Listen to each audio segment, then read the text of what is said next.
Julie, did you get the consent agenda? Okay.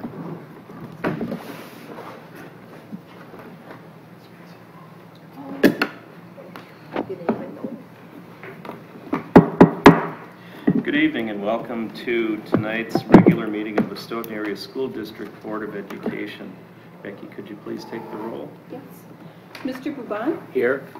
Mr. Coughlin? Here. Mr. Fry? Here. Ms. Fitzgibbon? Here. Mr. Jackson? Here. Ms. Robb is absent. Ms. Sword? Here. Ms. Tarkinian? Here. Ms. Genter? Here. Thank you. And at this point, we would entertain any comment that members of the public would like to use to address the board. If you do want to address the board, please come up to the podium, state your name for the record, and give us your address. And we'd appreciate it if you could try to keep your comments limited to 3 minutes, please. Paul Otteson, 1100 Garden Avenue.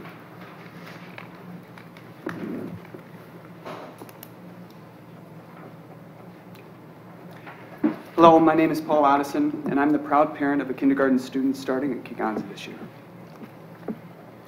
I'm also a former educator in this district, having worked for 9 years as the elementary music teacher at Fox Prairie. I'm here on behalf of my daughter, who deserves the outstanding education that this district can provide, and the teachers who deserve competent leadership and support in educating our students. You see, I mentioned my daughter because as a former teacher in this district, I've experienced the anxiety, frustration, and exhaustion that comes from the decisions made in this very building. And I know how difficult it is to teach in that world. We are not at our best when we work under a blanket of uncertainty and fear. My daughter deserves Stoughton teachers at their very best, teachers who are fairly compensated through a plan that isn't vague or arbitrary, a plan that doesn't pit teacher against teacher. I'll never forget when this plan was presented to us in the auditorium, the cautious excitement when they said anybody could make it to Orange, the highest paying column. If only that were true. No, the reason the district adopted the plan was to save money, not spend more. Logically, it makes sense.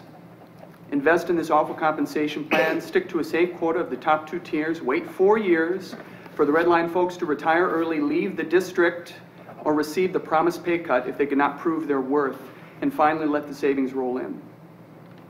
Now, there seems to be some confusion even among this board as to how teachers prove their worth.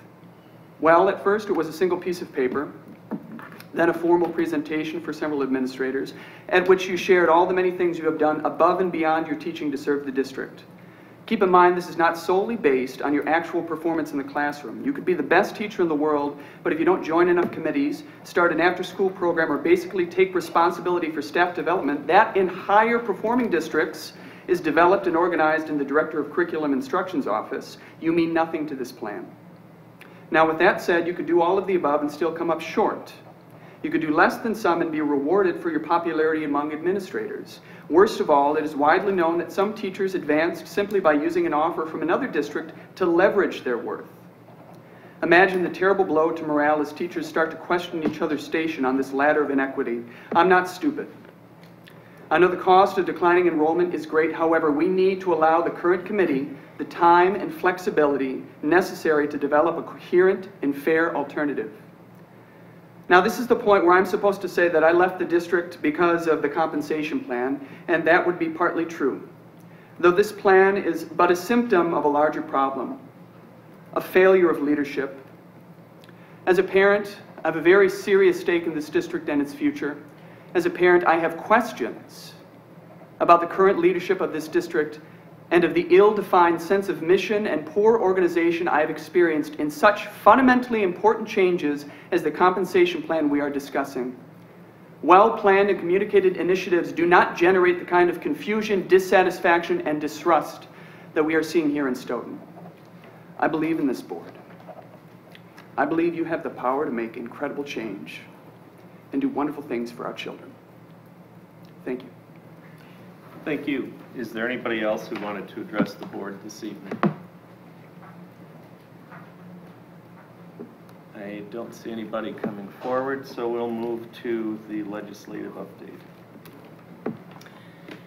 This might be a little disjointed because they literally just finished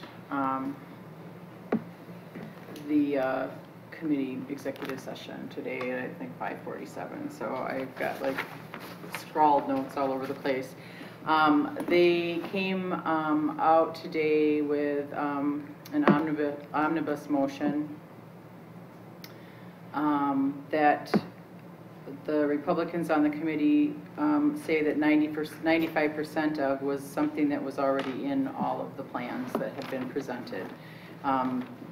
I'm sorry, Donna, are we talking about joint finance? Yes. Okay. The thank joint you. finance had their executive session today to vote on the education portion of the budget, which is now 2 months past due. So they said between the governor's plan, the assembly's plan, which was developed and presented in June, and the Senate's plan, which was developed and presented in July, 95% of the items that are included in the omnibus motion were already someplace developed. It's not clear because we've just had not very much time to figure out what are the things that are those leave up the 5%. I'm sure we'll find out. But the ultimate action of that committee was to pass the budget, the education portion of the budget on 12-4 along party lines. Most of the things that they spent their time talking about was the vouchers, and they did not, this is not going to make any change to the Milwaukee or Racine voucher program, but it is increasing the income eligibility everywhere else in the state from 185% of poverty level to 220. So the total amount of the plan that they have just passed is $639 million for K-12. I think the governor's was originally 650. And it's actually more per student in revenue than what was originally proposed. They're proposing $450 per pupil in this coming year and $650 per pupil in 2018-19. And then it would go to $630 in 2019-20 and thereafter. And I suspect the reason why the numbers are bigger is because they're increasing the voucher program, so they need to be able to support that in some shape or form. They removed the Act 10 compliance requirement, but they are going to start collecting data from all the school districts on what they're doing for insurance. And I'm just kind of looking through my notes here. They also increased choice for another 30 million on top of the 55 million that was already there. So it's definitely, they're making choice be more of an issue. Lots of the quotes were, we want this to be student-centered, not school-centered, so therefore we believe in choice. So in whatever shape or form that comes in. So I'll look at this, and I think Tim has a copy because he actually gave me something that he had gotten, and we'll see how it really affects us. And I'm sure we'll hear from WASB soon about what's the impact. But it looks like we are not going to be in that one of two states without a budget for much longer. So the rest of the things that I included in the packet are just things that came out since our last meeting. You can read at your leisure. Questions? Can you repeat about the Act 10? What did they eliminate from Act 10? If you remember, in Governor Walker's proposal, he wanted to reduce general aids by a certain percentage for any school district that wasn't requiring their teachers to pay 12% of their health care premium. And there was quite a backlash because a lot of districts have already implemented changes, and maybe it averages out to be 12% across the board, but not for every single staff member. I mean, there's lots of different reasons, but they took that out, but they do want to start collecting data, which just means they're probably going to use it in the future. I forgot, there's one other thing that made it in the omnibus that's a bummer, because we actually took action on this.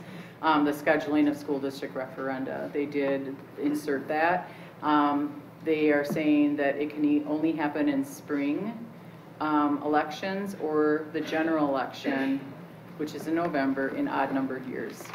And that would go into effect January 1st, 2018. So wait a minute. The spring, the November and April elections, but it can only be in odd numbered years? It's odd numbers years only for the November election, Oh. because there's only a November election and odd number years. Tim and Right. we were talking about that. So they are reducing it. It doesn't sound like, from what this description is, that they backed off of the recurring referendum, having to drop that in 5 years. But it does limit a school district to 2 dates to be able to run a referendum, unless there's something, there's some kind of a natural disaster or a fire that causes the school district's cost to increase, then you could call a special election. But it has to be done within 60 days But of you the can still event. do it every April. Okay, other questions from anybody? Well, we look forward to hearing a digested version of what you just gave us. Did you have a question, Allison? I'm sorry. No. Okay, No. thank you. District Administrator report. Thanks, Scott. I just got a couple quick things. Staff return tomorrow for in-service on Tuesday, Wednesday, Thursday, with open houses at the 3 elementary schools and the middle school taking place Wednesday. This Friday is the first home football game, so those of you that are helping out, thank you. If you still haven't let Becky know and you're able to help out in handing out programs and tickets and all that, please let her know so that we make sure we get you on the list. Also at your seat, you should each have a bag that is going, one of those is going to be presented to every staff member in the district tomorrow as a welcome back. It includes water bottle, an apple, and a few other things. The tailgate, staff appreciation tailgate for our staff is a week from this Friday that all of you are invited to as well. Tailgate party begins at 5:30. And we are serving food from 5:30 to 7 till the start of the football game. And at halftime of the football game, we are going to honor any staff and their families who are there by having staff come out on the track so the community can give them a round of applause and appreciation for all they do. And then the last thing that I have is I just got the email, if I can find it, this evening from the WIA that they're proud to congratulate Stoughton High School on receiving the WIA Award of Excellence for the 2016-17 school year. This recognition is presented to member schools for their efforts and achievements in the areas of sportsmanship, ethics, integrity, leadership, and character. And that's a great kudos to our students and our staff at the high school for all their hard work and everything they're doing. Questions or comment on any of that? Okay, thank you, Tim. Next up is the consent agenda. I move approval of the August 14, 2017 regular meeting minutes. Move approval of the August 10, September 6, 2017 check register and the August 15, 2017 P-card transaction report as presented. We would like to say thank you to the following individuals and groups and move approval of their donation to the district. $185 from Keystone Steel and Wire, Plain Farm and Fleet Brand for FFA juice and feed. $8.45 from the Kula Foundation for school supplies for students for the Stoughton Lions Club Stop the Buck event valued at approximately $5,050. School supplies for students from Vogel Brothers valued at approximately $1,850. School supplies for students from Carol and Joe Cavalli valued at approximately $155.26. School supply for students from McFarland State Bank, valued at approximately $120. School supply for students from Home Savings Bank, valued at approximately $120. School supply for students from Mr. and Mrs. Paul Madden, valued at approximately $60. $50 gift certificate from Pick and Save that was used to purchase water bottle for staff, and related cash donation budget adjustment for $193.45. The consent agenda has been moved for approval. Is there a second? I think there's there- more. Oh, sorry. Sorry. We're done. Sorry. So I move approval of professional educator resignation of Kylie Peterson, pending receipt of liquidated damages in the amount of $600 and Killian K, pending liquidated damages in the amount of $600. I move approval of permanent professional educator contract for Jennifer Detman, Amber Early Wine, Allison Forey, Rebecca Murphy, Griffin Rear, and Adrienne Stock for the 2017-18 school year. Okay. Is there a second to the consent agenda? Second. Allison. Any discussion regarding the consent agenda? Seeing none, all in favor of approval, please signify by saying aye. Aye. Anybody opposed? Consent agenda is approved. Under discussion items, we have several things. The first of them is a presentation regarding security cameras. So I'm not sure who all is leading this. There's four of us. Okay, come on up.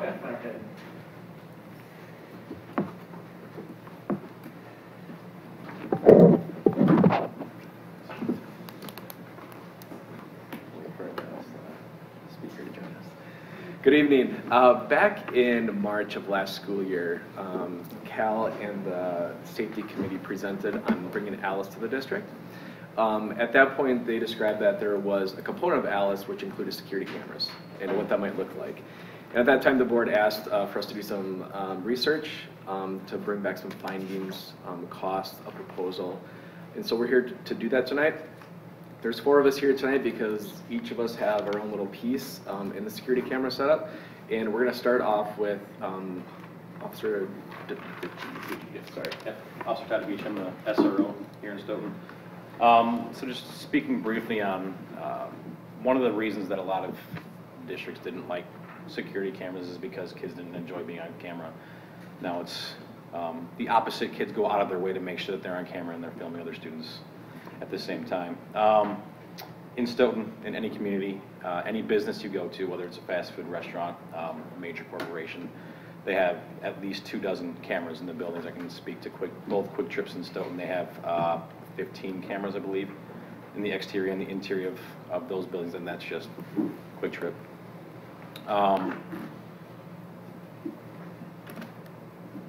So why do we need security cameras in the school? Dozens of reasons, but speaking specifically on these 5 right here. Ensuring the personal safety of students. This year alone, I took 155 cases. That's just cases where I did an actual narrative for crimes that were in the school. Calls for service this year alone, I had over, myself alone, I had over 300 calls for service, ranging from simple truancy to repeated sexual assault of a child. So wide range of things. There were 2 different sexual assaults that were allegedly happened inside the school that we couldn't see. It was a he said, she said incident, and ended up not going to prosecution in the DA's office. So ensuring the safety of the kids is a major component, and when someone accuses another student of committing a crime, having that visual evidence makes the case that much stronger, and kind of gives the students a sense that the person, the suspect, will be brought to justice somehow. Deterring crime. I can't tell you how many times kids have come to my office. I accuse them of this. I say, this student saw you, this teacher saw you, and they say, prove it. And I can't. I can't do anything about it other than trying to do the best I can using my interview skills to try and get a confession. Doesn't happen. It's a very rare incidence where that actually happens. Protecting assets. The school invests millions of dollars into laptops for kids. The different things inside the classrooms, whether it's MP3 players, you go into a lot of the labs, the Fab Lab. Anything can be taken out of there, and there will be no evidence that it was taken unless someone saw it. And again, it's a he said, she said. There's no visual evidence of any of these crimes being taken. So protecting the assets that the school spends so much money investing in. Documenting, creating timelines for crimes, creating timelines, even if it's just bullying. If it happens at the same time every single day, we know exactly where to look, which camera to look at, and collecting time frames for that. And what we're going to speak about in Alice here, eliminating active threats quicker. Speaking about the Beloit School District, they have an actual command center in one of their buildings. If there's ever an active threat, an active shooter situation, they have designated people going into that command center, and they pull up every single camera, and they're able to track the active threat pretty easily. And as a law enforcement officer who would be arriving on scene, whether if it's at the middle school, if it's at the high school, trying to locate a shooter, we have anybody that has access to the camera system can tell me exactly where it is. So kind of preserving life is what we're looking for, eliminating the active threat quicker.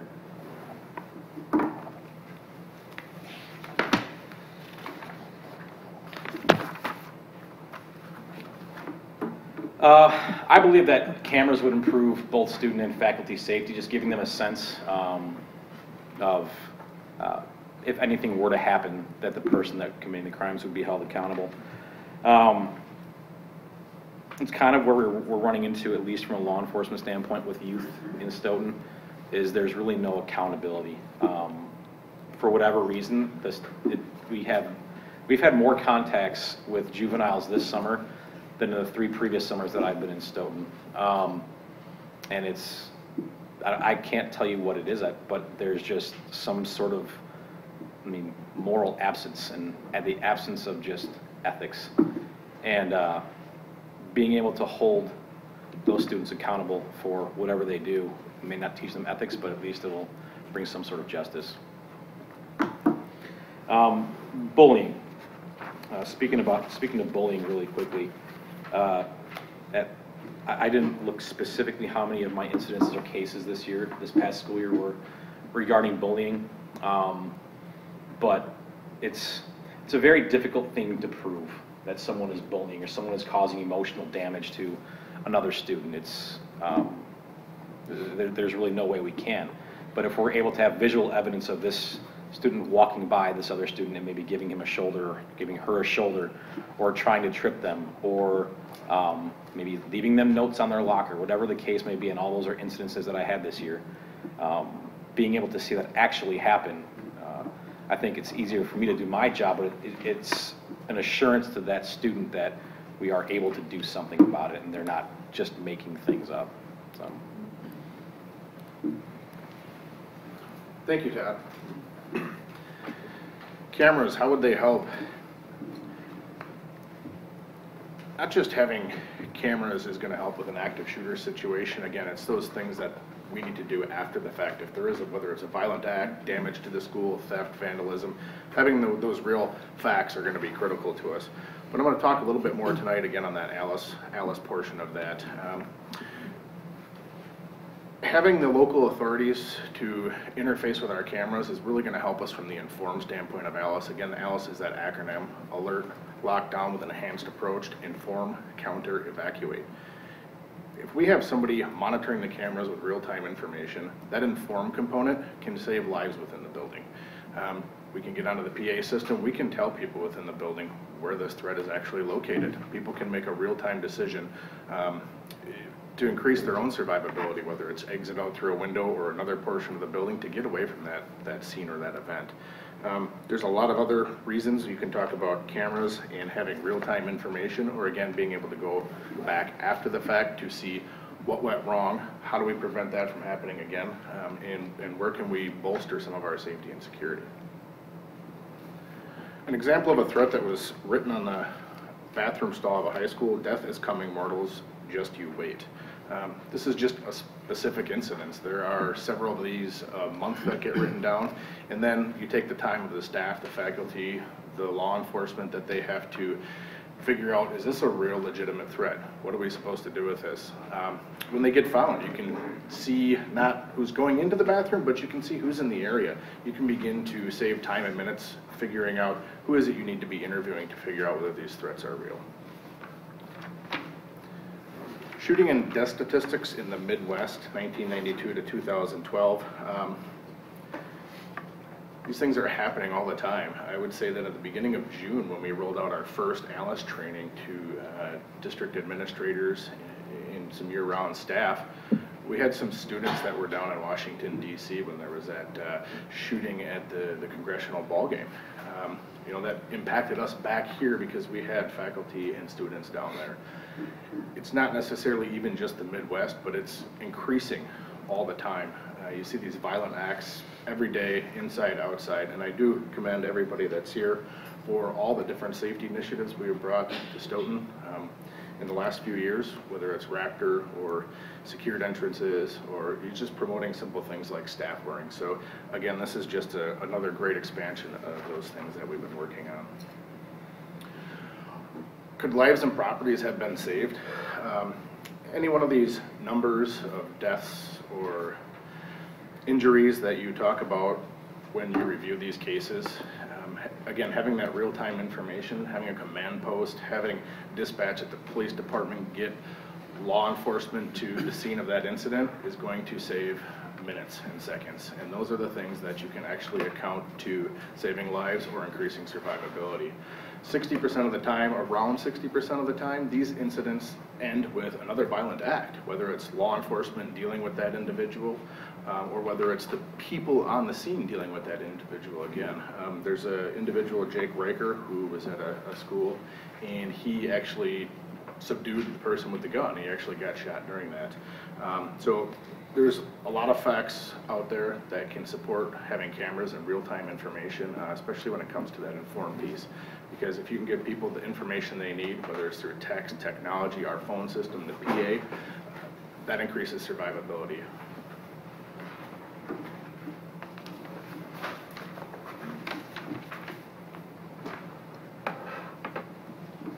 Okay, so we're going to talk next about how violence affects the school environment.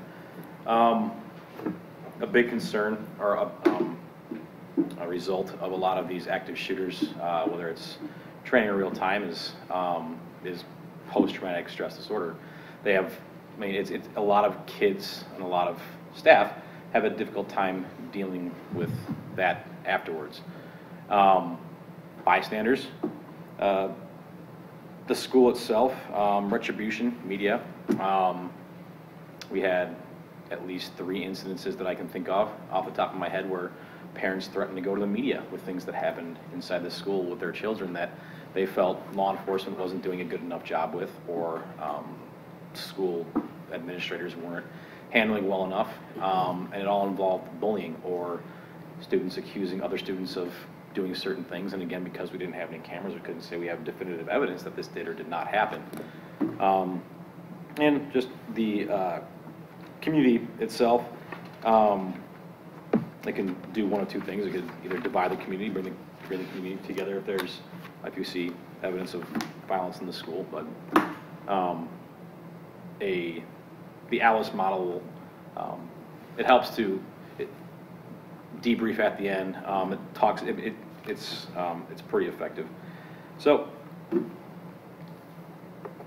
a few things that might happen with young people anytime that there's an incidence of violence in the high schools. Oftentimes we see an increase in alcohol or drug use. There's, for whatever reason, a serious mental illness or mental health. I don't know any other word to call it, but problem in Stoughton with the youth. The countless times that I've been in contact with Journey Mental Health this past school year, it got to the point where I needed to, I was only directed to the director of the facility to talk with them. So depression, anxiety, and a lot of these things lead to just overall negative physical health and mental health. So. A few statistics here. In 2012, students ages 12 to 18 experience about 1.4 million non-fatal victimizations at school, including 615,600 thefts, and you can read the rest of them there. Outside of truancy, thefts were pretty even with my bullying cases. And to give you a parallel here, we have monthly school resource officer meetings up in Madison for the Dane County school resource officers. And from the beginning of the school year until our meeting in February, the Verona High School SRO said that he had 17 thefts, ranging from a simple backpack to $1,500 in computer equipment taken. And he was able to solve 16 out of 17 of those thefts because there was surveillance, and they were able to catch the person and prosecute him just because they had surveillance. I had, and I went back today and looked it up, I had 12 at that time, and I was able to find the person who did it 2 times, and that's because I got a confession and we had a witness. So it's a little bit of a difference there. The total non-fatal crime victimization rate of students ages 12 to 18 at school increased from 35 victimizations per 1,000 students in 2010 to 52 in 2012. And it's going to continue to increase.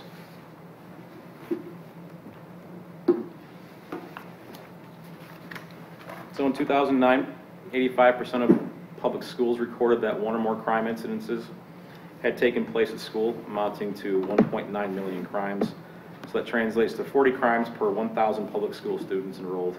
And that was in 2009, 2010. So we're 7-8 years outside, removed from that.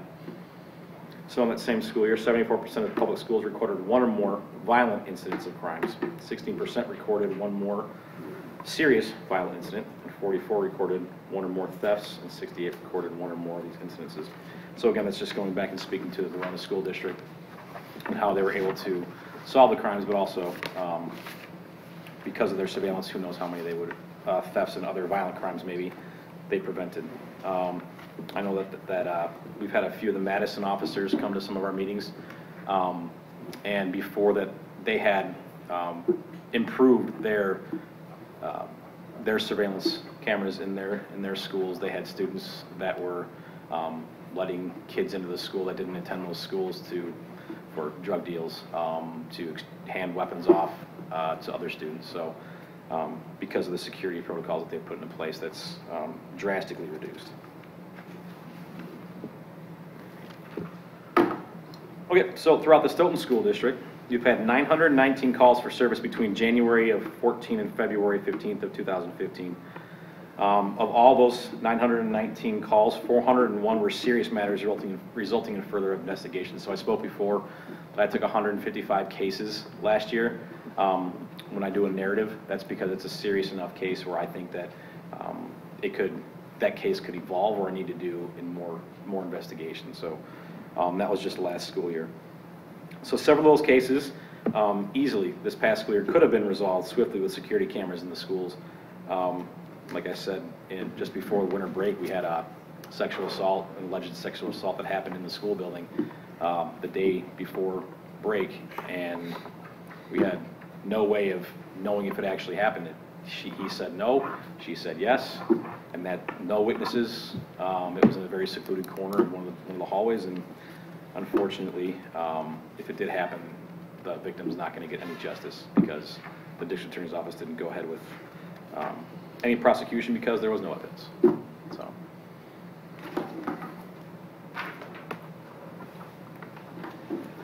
All right, so our main goal here is obviously to create the safest environment that we can throughout our school district. We've done an awesome job so far through our security entrance in Raptor, and I think just the next step is implementing these security cameras. Our current high school video system looks like this. We currently have 22 cameras at the high school alone. 19 of those cameras are on the exterior of the building. They've done a great job for us surveillancing the parking lots, any issues that we had with theft on the bike racks. that sort of thing. We also have 3 cameras that are physically inside the building, but they point only towards the exits. And so we have exit 1, exit 2, and the exit and exhibition hallway. Can't remember what that exit is. So we have 3 internal cameras physically, but they're not pointing inside the school, and then 19 that are surrounding our exterior of the building. Camera placement, this would be our recommendation. And really this is kind of in 2 phases. Our first phase would be a recommendation of doing cameras at the high school, and then at phase 2, if all goes well through at phase 1, we look at the rest of our buildings. Recommending that cameras be placed in the main hallways, lunchrooms, the gyms, auditoriums, and then entryways and exits.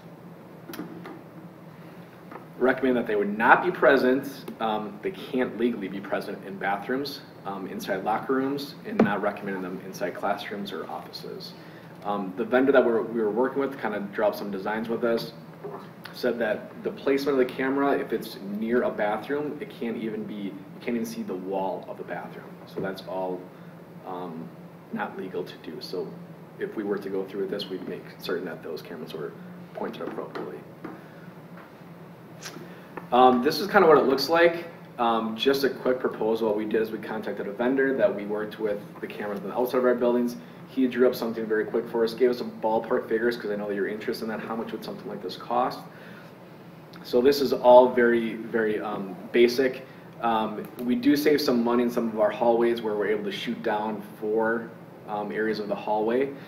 So there's some cost savings there, as well as like in the library, I believe, in the gyms, we have a 180-degree camera, so we're also able to save some money there as well. Proposal for this, just very rough estimates, just to give you kind of a ballpark figure, is just shy of $80,000 at the high school.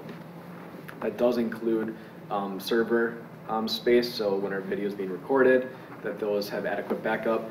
We'd be shooting for 10 days to kind of keep that video, so the server space for us to get there, we'd have to add 4 additional servers. If we go through phase 1, I can give you a proposal on phase 2, which would include the rest of our buildings. Just to give you a rough estimate of that, the remaining 4 buildings would be just under $75,000. And these are just very, very rough estimates. If you were to approve something like this, we go through the RFP process, we get a number of bids in, and we would select based off of that. The kind of system that we would be looking at is easy off-site access to the video system. So if any administrator need access while they're off-site, the Stoughton PD would have live view access on tablets, any sort of device. We'd also be looking at tracking analytics. In the case of intruder, what basically that means is once that intruder is identified with one of our cameras, it follows that intruder throughout the building, automatically switching from camera view to camera view, so you're able to track that person. We'd also be looking at a robust system with minimal latency. So we want a good robust system, something we're not waiting 2 minutes for it to buffer out. And lastly, I'll hand over to Mr. Cruz. I'm going to talk a little bit about surrounding schools. Todd mentioned Verona. I was in Verona when we put the camera system in, and that was probably pushing close to 18 plus years ago at that time. And I know that we had, well over, when we first put that in, probably well over 60, 70 cameras at that point in time, with coverage on the outside, inside, those kind of things. Surrounding school districts, McFarland, as you can see up there, they have 95 cameras throughout the district and 52 at the high school. I'd imagine they're both inside and outside coverage as well. They run a video inside. Everybody kind of runs a different server or a different, lack of a better word, company program, stuff like that. We use Full Compass in Verona. It's just a matter of just who you're going with and who you select. DeForest, 66 cameras at the high school. The middle school has 49 of its own, and they run a different system, of course, than McFarland. Monona Grove, I think, you want to switch around. Which one is it? This one. Okay. All right. Monona Grove. Monona Grove. They have 27 in the high school, 23 in the middle school. That seems a little light to me. I could probably talk with Paul. I'd imagine it's probably more than that. This is, I think these were done by Hector and Cole maybe a few years ago. Oregon has 33 in their high school, and all 4 of them run a different system. different company and those kind of things. One key, I think, is at 60 for the high school, 29. You know, they're be adding them probably when they had their addition and the referendum passes, probably when they got that added a few years back, I would imagine. And they also run a different system. So putting it together in Verona, I know many years back when Paul told me it was $80,000 for that number of cameras, I was like, that's amazing, because I know how much it would cost us to put in just the ones we had then. It's actually amazing. You know, I will echo what Todd said and trying to solve things and help kids and be, you know, help them find some peace in maybe something went wrong or work through a situation with them. It becomes difficult at times if you can't look into some things and those kind of stuff. I'll give you 2 examples that really doesn't involve bullying or anything. We had, this would be the start of my 10th year, so over the course of time, there was a fire started in the bathroom. A student started fire to a soap dispenser, and the student came immediately to the office, said, hey, there's a fire in the office. We dealt with it, got cleared the building, evac'd everything, did everything we could by the book to do what we needed to do. We still do not know who did that, because we don't know who was in the bathroom before that student. It would have been so simple to say who was the last one in the bathroom. We'd have at least a place to start. When the fire marshal asks you, can you review that and let me know who's in there, and you have no answer for the fire marshal, it's a tricky little conversation with him.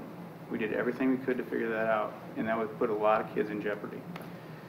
Also with the fire marshal, when someone pulled the fire alarm in the hallway, immediately the first thing he said a few years after that, or maybe it was before that, says, I want you to rewrite that for me. I want to know who was in this hallway. I want to know. I'm like, I can't help you there because we don't have any camera coverage in that. So those are just a couple examples of how we could easily solve those situations. We luckily did find out who did that because a student came and talked to us, and we kind of worked our way through it. It took us a few days, but we did work our way through that. So those are just a few situations that would have been immediately helpful to solve that situation. Do I think cameras are the end-all to be-all? No. Relationships will always trump cameras, but anything we can do to help secure the building and make it safer for students and staff, I'm always interested in doing those things. I think we're going to open it up. I think the next slides are just testimonials from some SROs in different school districts and stuff. I can let you guys look through that. I think it's the testimonials, but we'll gladly open it up for any questions that you may have and do the best we can to answer anything for you. Questions? Alice? Well, actually, I do have a question related to one of the testimonials in the next slide. The SRO for McFarland has a quote in here saying the video camera system in the McFarland School District has been of great use to me and a great deterrent to others. Do we have any data showing that they have had a decrease in the number of concerns or things that the SRO has had to respond to? From the McFarland SRO? Yeah, We could ask him. He's presented here to our school board before. He's come and presented. I would have to imagine that they would be in the same situation we were. It'd be like any store in the community. It'd be like the courthouse. It'd be like anything else to try to resolve something without any type of anything is difficult. So, probably a better resolution, but it wouldn't necessarily be deterrent, like there wouldn't be. I'm kind of, because there's a lot of discussion about it being a deterrent, and I feel like there's cameras all over the place, and clearly, you had a lot of things that you had to respond to this summer, so, it's probably, there's a lot of reasons that it could be beneficial. I'm just questioning if it would be a deterrent. I would imagine if you would ask all the principals of the Badger Conference and surrounding areas, they would say that it was helpful in a variety of ways, either as a deterrent or as a solution-oriented thing to solve something after it's happened, or in the third case scenario, an activity going on to track that person. They would probably say those key things, I would imagine. All right. Steve? So I have a few questions. I was wondering who monitors the current video? How long do we keep it? how is it managed? And how would that, Oh, go ahead. how would that, We don't have someone sitting and watching cameras. That's not that's not what we do. First of all, our cameras only show on the outside, so there's no need to do that. And they show shooting out exit 1, 2, and like 21 or something like that. We don't set and monitor cameras. If something happens in which we think a camera might cover it, we would rewind and check to see if we could solve something and help in that case or whatever the situation. We would do that. Let's say we have a robust system. No one's going to sit there and watch the cameras. Right. Now, when I was in Verona, I had a monitor in which I could see if there were movement in the building, what's going on, and I'd kind of look, but I wouldn't sit there and watch the thing. I wouldn't expect a secretary to watch that. so no either. monitoring is expected? But we would have a command center? If an issue happens, you would immediately go to an area and then it'd pull up everything at one time, if there was an issue playing out at that time. Yeah, you wouldn't sit there and, I don't have the staff to sit and watch cameras all day long, nor would Target. I assume that, Mike, but I just was checking. If I could? Yeah. Does this have an impact on lowering insurance costs? That was a quick exit, Mike. Speaking, my mom sells Farm Bureau insurance, I would say, yeah, it probably helps a little bit. No, I have no idea. That's something that we could figure out from her. Like if there's a gain share, like, okay, you reduce your insurance costs and that can be put back into for safety. I can check. I know that historically with our property insurance, they typically ask if we have an alarm system, and that can result in some sort of a discount, but I haven't had them ask about a camera system necessarily, but it's something I could certainly ask about. Thank you. Anybody else? I've got I'm sorry, Donna, go ahead. So why is this coming to the board? Is it something that would not be under the facilities budget, the regular budget? Thought we were asked to bring it to the board. Right. I just want to understand the context. Right, we did back in March when we had the last discussion on this, we specifically asked them to come back to the board. So if we, so does it need our approval, or is it just more for presentation purposes? I think we're looking for guidance from the board. I remember we've had this conversation several times since I've been here, and those other times the board was not comfortable with us implementing more cameras in any of the buildings. And would it be, could it be absorbed in our regular maintenance budget? Are you asking it does it have to go to a referendum or something like that? Or Just the budget that we have every year? I believe it'd have to. I mean, or how? We can, I believe that reallocating and looking at some things we could absorb at minimum phase 1 into this year's operating budget. Yeah, I would hope that we would figure out how to do that within our current shifting, like Tim said, or reallocation. If there's stuff that needs to be pulled out from the high school budget for a portion or this or safety budget or whatever, we would do that without coming back and saying we need this. And that's not appropriate. Anyone else? John? Yeah, so just to clarify for the board's sake on what Don was asking, what would be the procedure for moving forward and getting a quotes informally considering something like this? Does that just exist within the facilities committee, or does the board need to do something? It could go through the facilities committee and then get make or not make a recommendation to the board. I'm thinking that since we've already brought this up at the board level, that probably isn't a necessary step. Mm-hmm. Yeah, if it could move faster through the process. Yeah, that would slow it down if we went through the facilities committee. That's true. If this is something that the board is interested in potentially pursuing, we could put it on.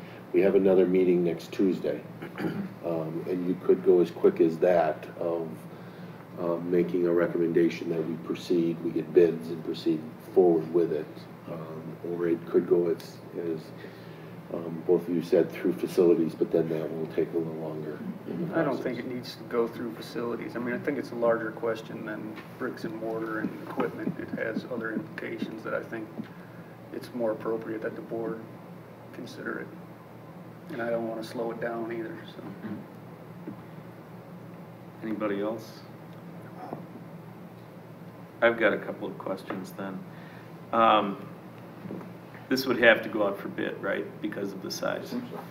So if, just for example, we did put this on for a discussion action item next Tuesday, which that's as fast as we can go, and let's say the board did ask you to go ahead with securing bids for this, what's our timeline? How realistically, how long would it be before we'd have things installed and running and ready to go?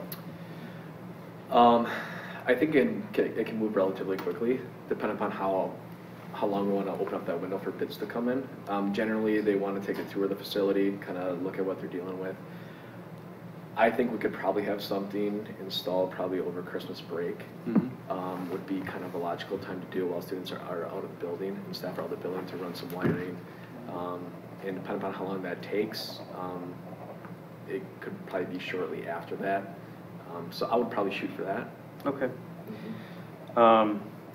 And then I had a couple of questions, just more of a technical nature. I know that we can't have cameras inside locker rooms and bathrooms, but a couple of references were made to being able to see who was the last one in or out of one of those rooms. I'm assuming you can have a camera that's aimed at the door then? You would aim it down the hallway, and you would catch the person. Okay. Yeah. You wouldn't shoot it in the But I mean, door, your sight lines just with that are such that you'd still be able to catch yeah, that. see who's Okay. going in and out of the door. You just want to see who goes in and out, Right. not look in the door, so to speak. You'd have to aim it in the opposite direction of the door swing, Yeah. so you can see that interior wall, yeah, and then you shoot it down the hallway. And then there was something about storage.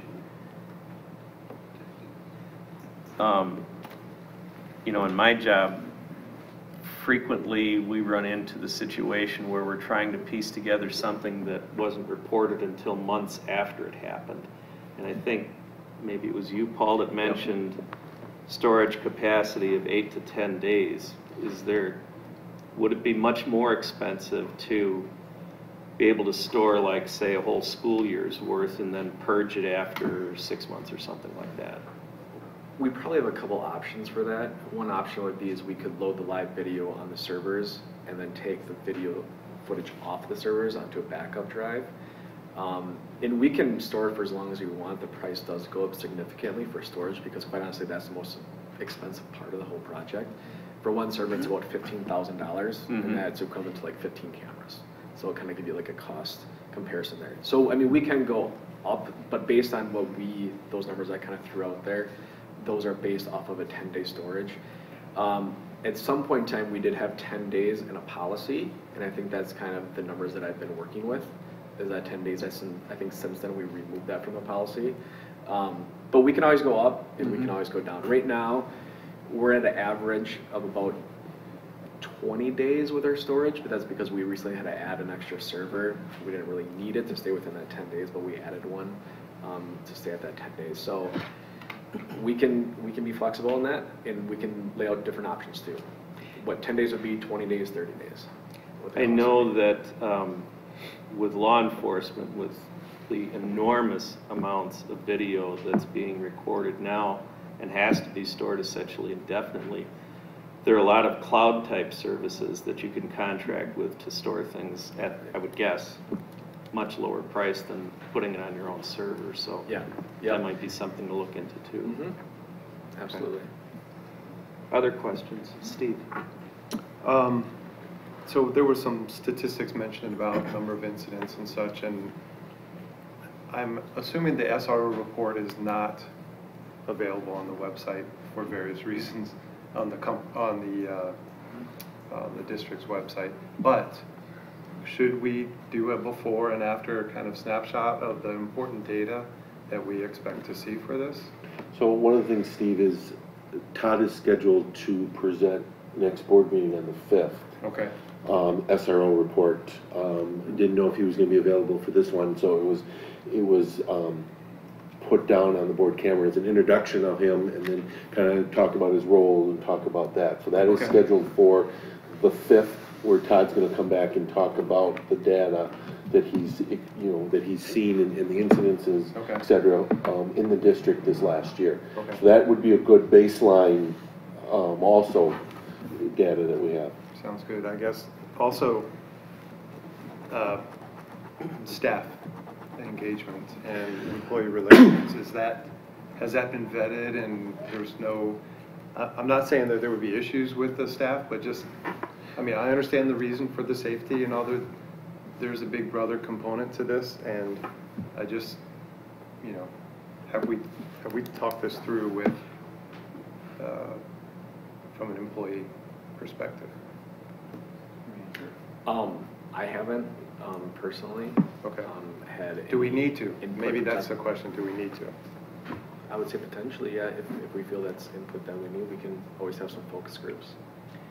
It did, we clarified in the layout, it would not be in offices or in classrooms. No. Right, teacher Just- workroom. So just like the common areas. Exactly, Yep. yep. Hallways, common areas, those kind of things. I'm not saying it has to, but I just have we vetted that component of this project? We can, I have no problem doing that. I think, maybe 20 years ago, 15 years ago, 18 years ago, whenever we put it in Verona, we had some discussion. But that was a long time ago. Cameras, cell phones, everything else going Things are on right different, now. right. It's a different world than it was 20 years ago in this technology piece.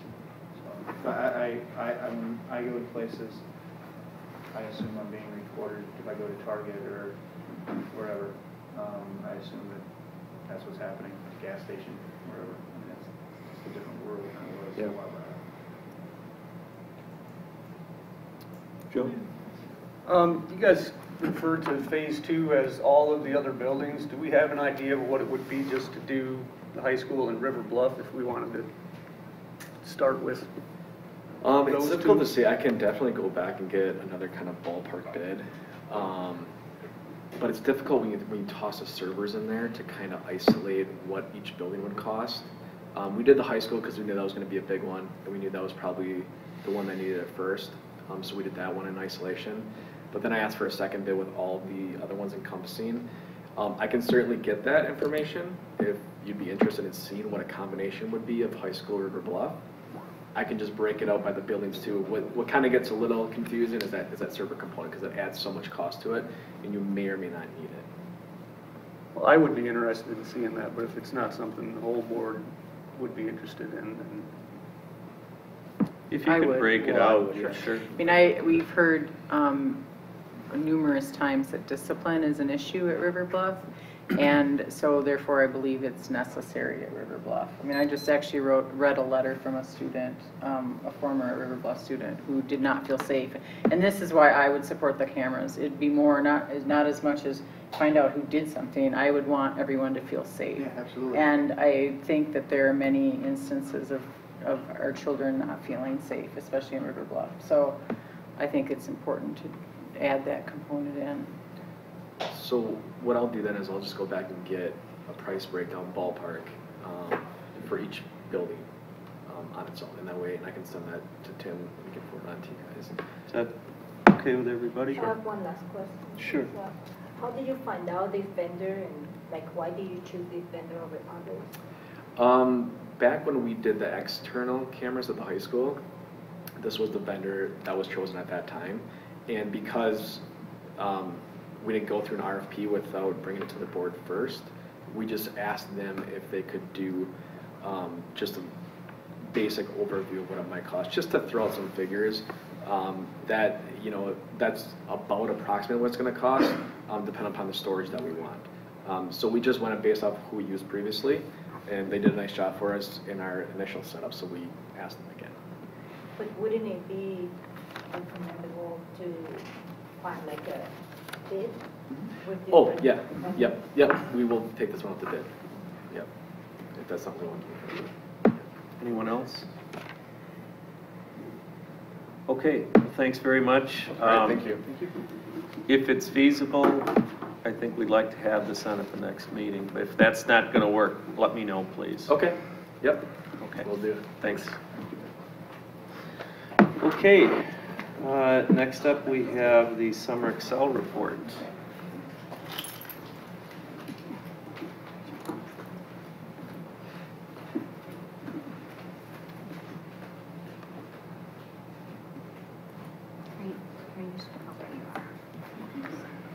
So thank you for having me here tonight. I'm happy to share some of the happenings that went on during our 2017 Summer Excel program.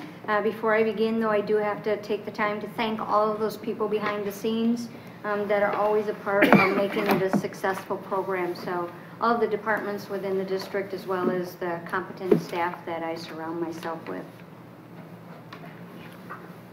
Which button? I got it.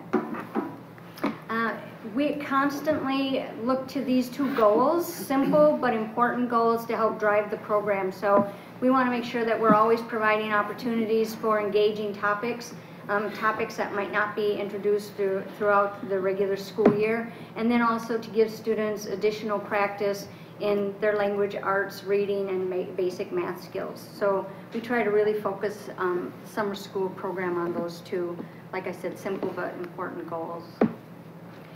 Taking a look at some of the numbers, our enrollment this year was at 655. We had a total of 74 staff members, again servicing 4K through 8th grade. And we offered 37 enrichment courses, which was up considerably from last year. And then again, the 16 academic classes that we offered K-8.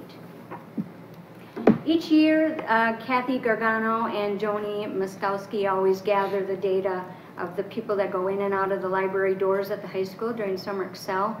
And so shared with me that a total of 1,275 books were checked out during the 18 days of Summer Excel. Also want to take this time to thank Judy Singletary for offering money again for us to purchase books so that each of the students in our reading courses could walk away with a book of their choice. So thank you, Judy. We decided to change things up a little bit this year with our math and reading. Last year we piloted a 4th grade project-based. We combined the math and the reading courses together, and we had a carnival class. And so students worked on creating their own carnival using their math and their reading skills. So this year we kept kindergarten through 3rd grade math and reading classes separate, but we joined them all together based on a single theme. And so, for example, kindergarten's theme was fun and games. So all of the math and the reading that they did was around fun and games. So it was up to the teacher what they wanted to do to introduce that, but we stayed with a theme, hoping to bring more students to our math and reading classes. There's still somewhat of a stigma that summer school is a remediation, and we really are trying hard to show that this is a program for everyone, no matter what your needs are. And so we're trying to do interesting and fun changes to try to bring more students on board. We also changed this year the 5th grade. We combined our reading and math class, and they went on vacation. And so they spent the 18 days planning, researching, using their math and reading skills to plan vacations.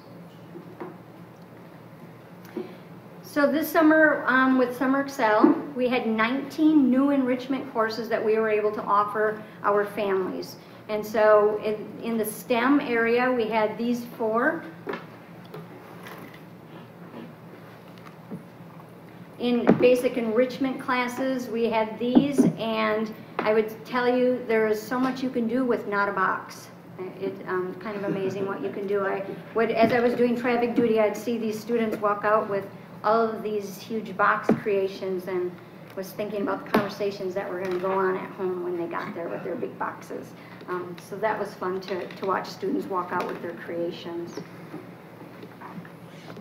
Within the art, language, and literacy areas, we had these 4 classes offered.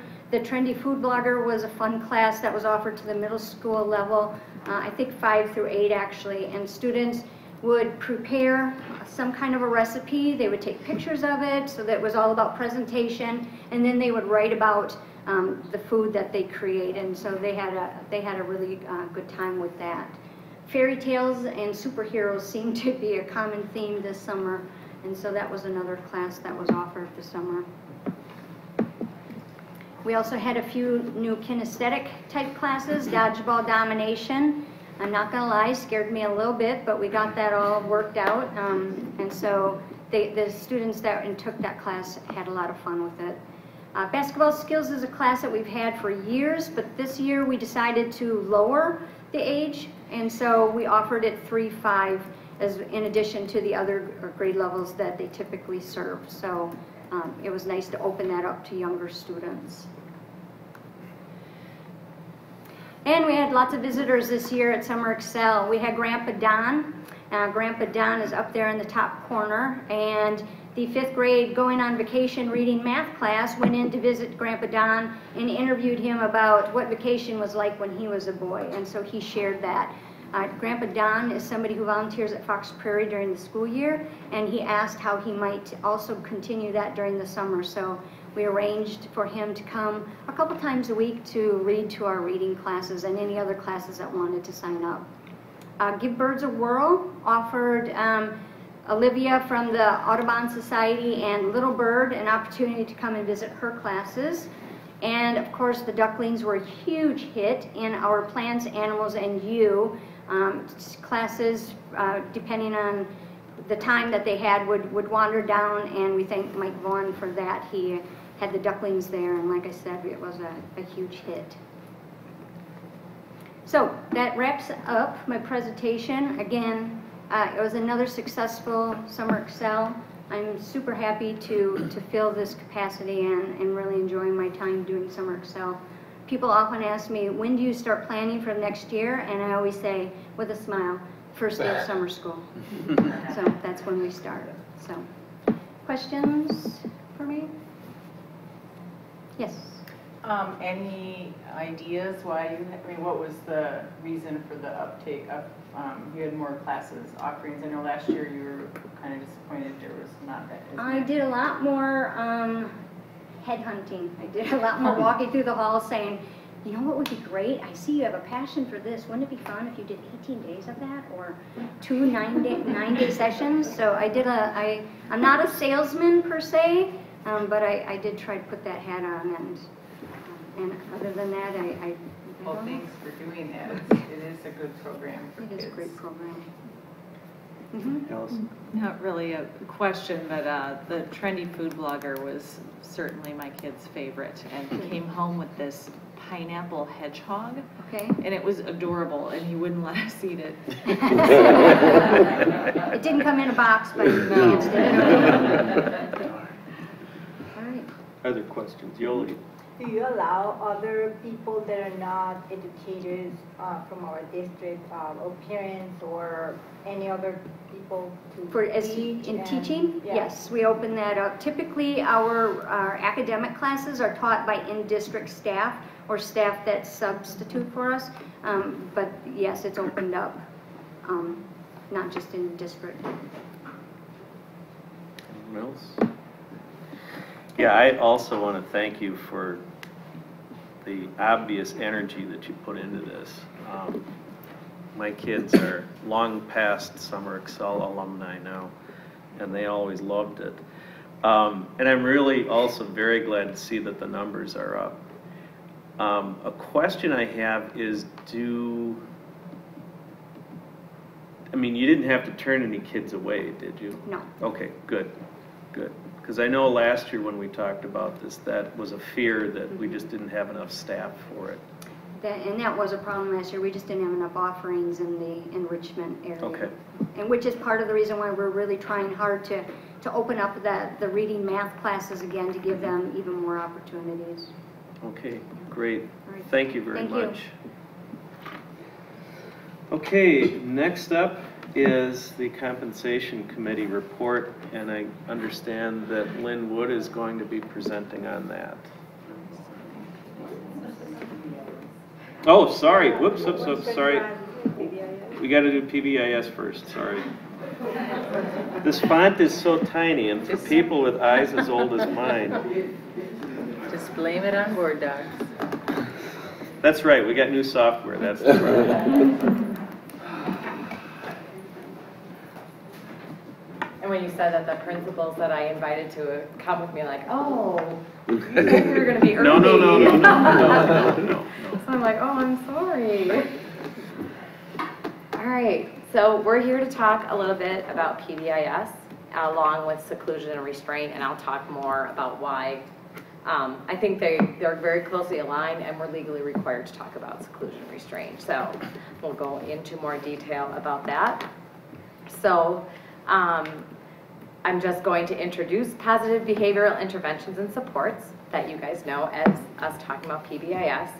And then I'm going to have my experts in PBIS talk more about it. So PBIS is a proactive approach to establishing the behavioral supports and social cultures that students need to be successful, both socially, emotionally, and academically. So I'm going to have these three kind of talk about what PBIS looks like in their schools a little bit. I drew the short straw. I get give you examples. So right at the top says focusing on positive behaviors through establishing routines and community in the classroom. So I'm going to give you a quick rundown, PBS 101, all right? So I'm going to make it really simple. So at Sand Hill, we have a slogan. It's Sand Hill Kids Have Pride. Every school, every elementary has that a type of slogan. Be respectful, be responsible, always try. There are different slogans for each school. So I'm just going to talk about the Sand Hill one because I'm most familiar with it. So at Sand Hill, we have green slips. Green slips are what we give to kids, green go, when they display positive behaviors and they fall within our pride rules, our expectations with pride. Green tickets then are collected, and on Fridays, I get up and I present to the kids, I present the kids' names of all the kids that have won a green slip for that particular day. We want to reinforce the positive behavior, so we look for it. And we give kids green tickets for showing us those positive behaviors. So positive behavior could be helping a teacher with something on the board. It could be helping another student.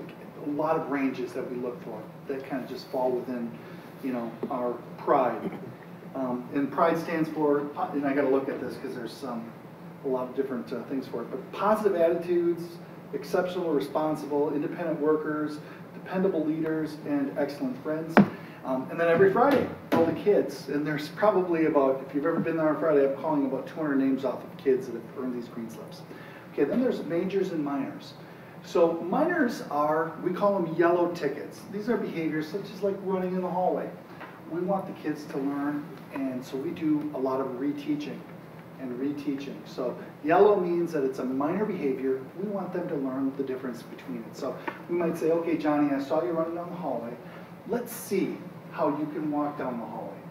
I want you to head back and go do it again. So Johnny then walks down the hallway. He says, nice job, excellent. You did a great job walking down. I knew you could do it. So we're building up. We're focusing on the positive. So we're reteaching. Red is a little bit more difficult. Red might be where they might hit someone or get into a fight or use really bad language. We still have the reteaching, but then there might be a consequence that falls in place with that particular red behavior. We want them to learn from their bad choices.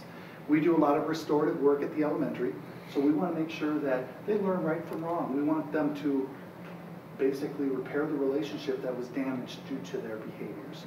So that's kind of our system in a nutshell. And then we track all of the green tickets, the majors, and the minors. We track everything to see, okay, where are we lacking? And then we collect that data to say, okay, as a school, we might need to reteach something. And I'll kind of get into that later when we go through some of our examples.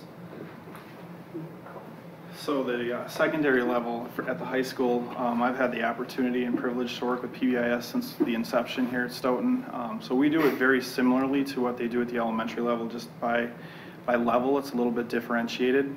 We're pretty proud of the way that our staff works with our students and the way we support our students at Stoughton High School. And what we try to do is we've come up with 8 positive character traits that we try to have our students taught. We teach these lessons in academic homeroom for students that are within the academic homerooms, and we have our students and our staff write positive referrals based on the character traits that are coming out within our classes and within our building. We try to do it in all areas. So as Jeff was mentioning, a little different, we don't do minor behaviors at the high school. What we do is we code our major behaviors with discipline. We try to provide supports for those students with those. And then also just looking at other ways in which that we can help both our staff and our students through the clearly defined expectations for what we're hoping for in our building. So that's the character traits. Liz is going to speak a little bit about our behavior matrix. So with all of those behavioral traits in mind. We take it into account, and then we develop something for our students to be able to show and give these examples of being ready, responsible, and then respectful.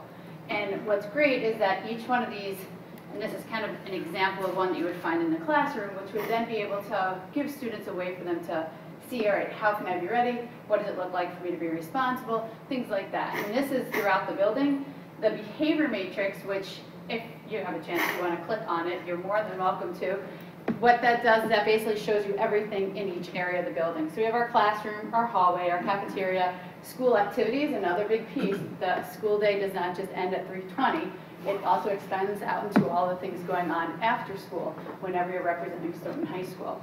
And then also as well in our parking lot. Obviously it's a great place for our students to have an opportunity to be, and we want to make sure they understand what it looks like to be all three of these: ready, responsible, and respectful.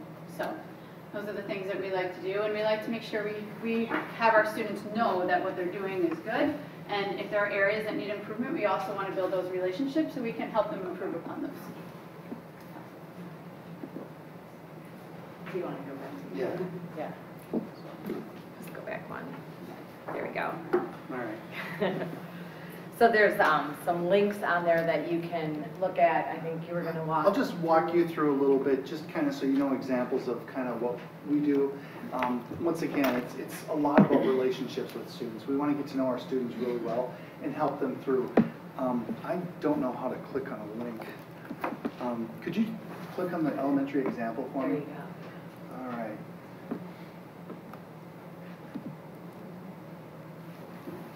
All right. So this is a Sand Hill Elementary PBIS. So we've got it broken into 4 different areas. This is available to all the staff in our building. So let's click on the staff education, that first link. All right. So there's a lot of different matrices and things that go with PBIS. We want our staff to use a consistent language, to move in the, have the consistent procedures. So we have let's just click on yellow ticket procedures over on the middle column. I'll just give you one example really quick. And you need access. Let's just skip that. But it gives staff the ability to kind of go through and, it looks at specific areas for different access. I was going to show you a video. I'm guessing you're going to need access to that. So we actually model it with our videos in our classroom. So we might model as a staff what it looks like for bad behavior. And then we have students model good behavior walking through the hallway. And for the first 20 days of school, we talk about all the different things that we're looking for, how we want kids to behave in the hall rooms, or in the hallways, in the classrooms, out at recess, in the locker rooms, in the bathrooms. So we talk about some of those behavior expectations, and we practice them. And so they get to see the videos as well. So I'm going to click back really quick. And then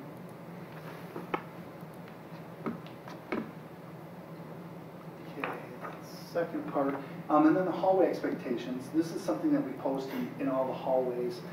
This is just one example of pride. I talked about positive attitude and relations. So these are some of the things that we post in the hallway. We also cover them in our classroom, and we reteach and reteach the first 20 days of school. So.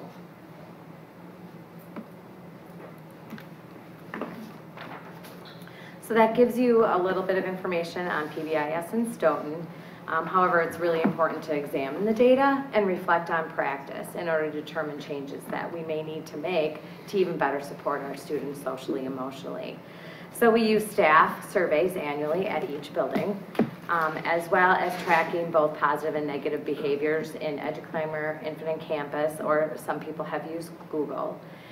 The staff surveys are centered around finding strengths and weaknesses in implementation, in expectations defined, expectations taught, the reward system, the violation system, monitoring and management, and district support. So that's what the staff surveys gather. And then seclusion, restraint, and suspension data are also tracked in Infinite Campus for us to look at and analyze. So speaking of seclusion and restraint, I want to talk first a little bit about seclusion and restraint and Wisconsin Act 125. And that act limited the use of seclusion and restraint in schools. So physical restraint is defined as a restriction that immobilizes or reduces the ability of a student to freely move his or her torso, arms, legs, or head. So it's a very technical definition. Seclusion is defined as the involuntary confinement of a student in a room or area from which the student is physically prevented from leaving. So both of those are prohibited by Act 125 unless the student's behavior presents a clear, present, and imminent risk to the physical safety of the student or to others, and it's the least restrictive intervention feasible. So it has to meet those two requirements in order for it to occur. Other requirements of Act 125 require us to report to the board the number of incidents of seclusion and restraint, indicating the total number of students involved as well as the total number of students with disabilities involved, and we have to do that by September 1st. Other requirements of the Act are buildings in which physical restraint may be used have to have at least one member trained, and that's all of our NVCI training. We did 2 days of it last week to train. So can you explain what NVCI is? NVC, Nonviolent Crisis Intervention. There we go, sorry, all the wonderful acronyms I use. And that is a mixture of training on de-escalation strategies. So let's make sure we can de-escalate before we move to a seclusion or a restraint. And then it teaches how to safely restrain a student when they are presenting clear, present, or imminent danger to themselves or others.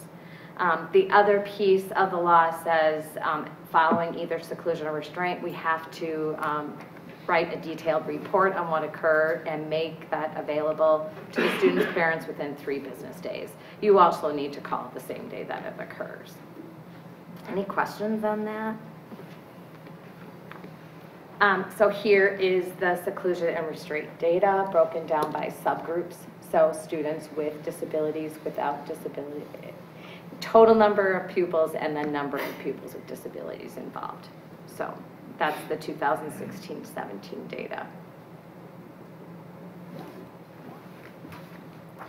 So what does our data tell us? When it comes to seclusion and restraint, 2 out of our 5 schools had a significant increase in incidence, while the other 3 decreased or stayed the same. So again, it makes us indicate that we need additional professional development to talk about seclusion and restraint, providing more strategies to de-escalate students before the student becomes more explosive. And maybe we can talk more about any type of behavior intervention plans. And we have other supports that we are talking about for this year for social and emotional support of staff, students, and families. And we can talk about that a little bit. Our implementation data, our surveys indicated a slight improvement of implementation of supports and strategies compared to the year before. So we're moving in the direction of great implementation of PBIS. Overall strengths were in the areas of defining expectations to our students, teaching those expectations, rewarding them, and monitoring them. At most schools, the weakest implementation was in the area of violations, except the high school was pretty consistent across the board. And then when we dug deep into the behavioral data, like Jeff had said, that we track negative behaviors, both majors and minors, and then positive behaviors. So we did find some disproportionality in our data around negative behavior based on race and disability status. More negative behavior is documented with both of those 2 groups. So we really do need to dig deeper into our data. I've started completing an equity audit this summer. I'm not done with it, but we're still working on that equity audit. So that's just looking at achievement, it's looking at behavior, it's basically looking at student participation in extracurricular, and it's breaking down into some of those marginalized groups by race. Students with disabilities, students of low socioeconomic status, et cetera. So we're going to dig deeper into that data. And then we worked a lot in the fall on further defining our major and our minor behaviors, because we did see some inconsistency in reporting last year. So we firmed up a lot of the definitions. We talked about major and minors, where we're going to report them. So there are still some inconsistencies, so we probably will have to look further into what else do we need to do with that. Where we go next. So,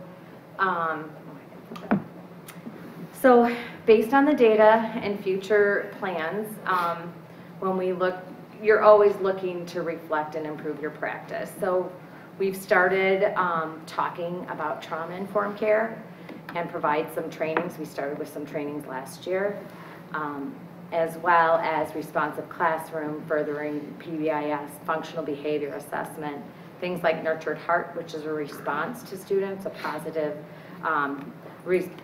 really just looking at positive behavior, collaborative problem solving, and that's working with students, having them help solve some of the problems around challenging behaviors. And we're trying to look at all of those pieces that we have in place through that lens of trauma-informed care. And that lens really focuses on really three major things, or three points. Children will do well if they can, parents will do well if they can, and educators will do well if they can. What we have to decide is we have to determine the barriers that are preventing them from doing well. So that's kind of looking at the focus and reshaping, looking at all of our areas through that lens and how we're going to best support them and change the things we're doing. So I know Jeff has a story about trauma, and I have one story when we're talking about our response. Okay, like really early in my career as an administrator, I had this little kindergarten kid, and he kept on getting sent down to my office. It was like the third time in one day he was sent down by the teacher. And I was busy with some other stuff, and I didn't have time right then and there to kind of deal with this. It was the third time. So I put him in a timeout room, just a padded, it wasn't a padded room, it was a room, and I shut the door. It's a kindergarten kid, against all practices and it was a great learning experience for me. So about 10 minutes later, I said, okay, I'm gonna go talk to him, because he was really quiet. When you hear quietness, you know something's going on. So 10 minutes later, I went and checked on him. And he had defecated on the floor and wiped it all over the walls and the carpet. And I looked and I said, okay, I missed something here. I knew right then and there that this kid had something, there was something not right. So I called his parents, who I thought it was his parents, and his grandparents answered. And apparently the parents both had drug addictions, and they used to lock him in the room or take him away. This was his coping mechanism, now that I just learned. They locked him in the room because they didn't want to have to deal with this little kid. Now I tell you, I start to tear up every time I tell this story, because the last thing I wanted to do was to re-traumatize this kid. I didn't understand. I didn't take the time to really get to know why he was acting out the way he was acting. And me and the teacher, I mean, we both had a great moment where we learned, okay, you know what, we need to really build those relationships. We need to understand every kid, where they're coming from, and you know what, it might take a little bit of time, but we don't want to re-traumatize kids, in a school setting. We want to help them. So this was a great learning experience for him. And I tell you, it's vivid in my mind, even though it was earlier in my administrative career. So that was one story. Thanks. And that's what we were talking about when we're looking at kids through that lens of trauma-informed care. I met with a student towards the end of the year, and this was a student that had significant background trauma. And he really struggled in school, tended to be very explosive. And we talked probably it was around March, and asking him, we kind of tried to figure out what was causing him to constantly struggle with staying in school, staying in class. And it came down to a discussion that he told me, I'm always angry. My emotions, I'm always up here. And then he said, then I throw a chair. And I'm like, well, I kind of looked at him, I'm like, well, that's really not a good idea. That's kind of heavy, you could hurt someone with that. And he's like, but lifting heavy things makes me feel better. It calms me down. So I'm like, so as I'm thinking, I'm like, well, what could we put in place of throwing chairs that would calm him down that was heavy? So he's like, I have some ideas. How about he showed me 3 different levels that he might come to school at depending on how his emotional state was the day. He said, if I'm at a level 1, I can go right to class. And then maybe at the end of the class, I can go lift some weights. Good idea. And they said, but if I'm at like a level 3, maybe I need to just go to a calm room where I can just read for a while and then I can go lift some weights. He came up with a solution, just through some guided practice, some talking with me, and this was probably done in maybe an hour in my office with him and his father. And he hung in there for the next 6 weeks, finished school, and finished it successfully, completing more work than he'd had all year. So again, it's just listening and kind of looking at it through a different lens of what happened to you and how can we work together to fix this. So some other things that we're working on, increase some support for mental health. You guys heard about building bridges. They start tomorrow. I'm really excited. There's support. We have support from DPI, targeted at Fox Prairie. We were included in their next cohort of training for trauma-informed care. So they are going to train 2 internal coaches for us and provide us an external coach as well as professional development. We have FACE Kids beginning at the middle and high school, and that's 2 groups per semester per building to help teach strategies for anxiety, depression, and trauma at the high school and middle school. So those are some supports we're putting in place for both staff and students and their families. Elementary staff completed responsive classrooms, if you want to talk a little bit about that. Yeah, responsive classroom is basically, some of you guys have heard of morning meetings, but it's really developing community within that classroom and helping students to really have a sense of belongingness and a sense of ownership for kind of their own education and their own well-being. So all 3 elementaries have went through the training at this point. PBIS and responsive classroom fit together, but sometimes we have to kind of maneuver that fit, and that's kind of what we're working on right now is kind of, okay, how are we going to fit PBIS and responsive classroom together? But one of the things that responsive classroom says is, like I told you about the videos that we have teaching and reteaching. Well, responsive classroom says, we just want you to show the positive videos. We don't want to show the kids what not to do. So those are some things that we're gleaning off of that responsive classroom, along with the morning meeting, and it's a whole philosophical, it kind of meshes really well with PBIS. So we're exploring it, and we've got our PBIS committee that's going to kind of help us with the implementation. We've assigned, we think it's a school-wide initiative, so we've actually assigned custodians and EAs and every school personnel with teachers that have had the training, so kind of as a mentor-mentee that can help also participate in these morning meetings and with the relationship buildings, because we feel everyone in the school needs to be a part of this community building, this relationship building. So. Thank you. We'll continue professional development days, and everyone will have opportunities to learn more about Nurtured Heart, trauma-informed care, yoga, mindfulness, which are huge parts of trauma-informed care, both for staff and students, to support social and emotional well-being. The high school has that. Do you guys want to share some changes that you've talked about, or? Just very similar to some of the same things that Kelly had just mentioned through that. We are kind of getting into the compassionate schools training, and really what I'm most proud about with our high school is the fact that we just have amazing students and we have amazing staff that inform us and let us know through our Infinite Campus system when students need help and supports within the classroom. So we're going to try to develop more of the Tier 2 programming with mentoring, check and check out, just making sure those kids have an adult in the building to build that relationship where they feel that they have the support. And then of course Kelly's going to take us hopefully down that path to learn the next level, the trauma-informed care. So we're really excited and very optimistic for what the future holds for us at the high school with trying to support students and our staff too. And Jeff also told me about a new process for some tweaks that you're making at the elementary level. And once again, we have an amazing staff that's helping to guide this this whole transition. But one of the easy tweaks that we're going to make is Our green tickets right now, they're just green tickets, and we click, okay, which is it, PRIDE, which one is it, we click it, we give it to them. It's not as personal. So we're gonna try to make it more fitting to what they're doing. So more descriptive, more authentic compliments. So that's one of the changes that we're gonna be making. So when they get a green ticket, they're gonna know exactly why, and so we're gonna encourage more positives.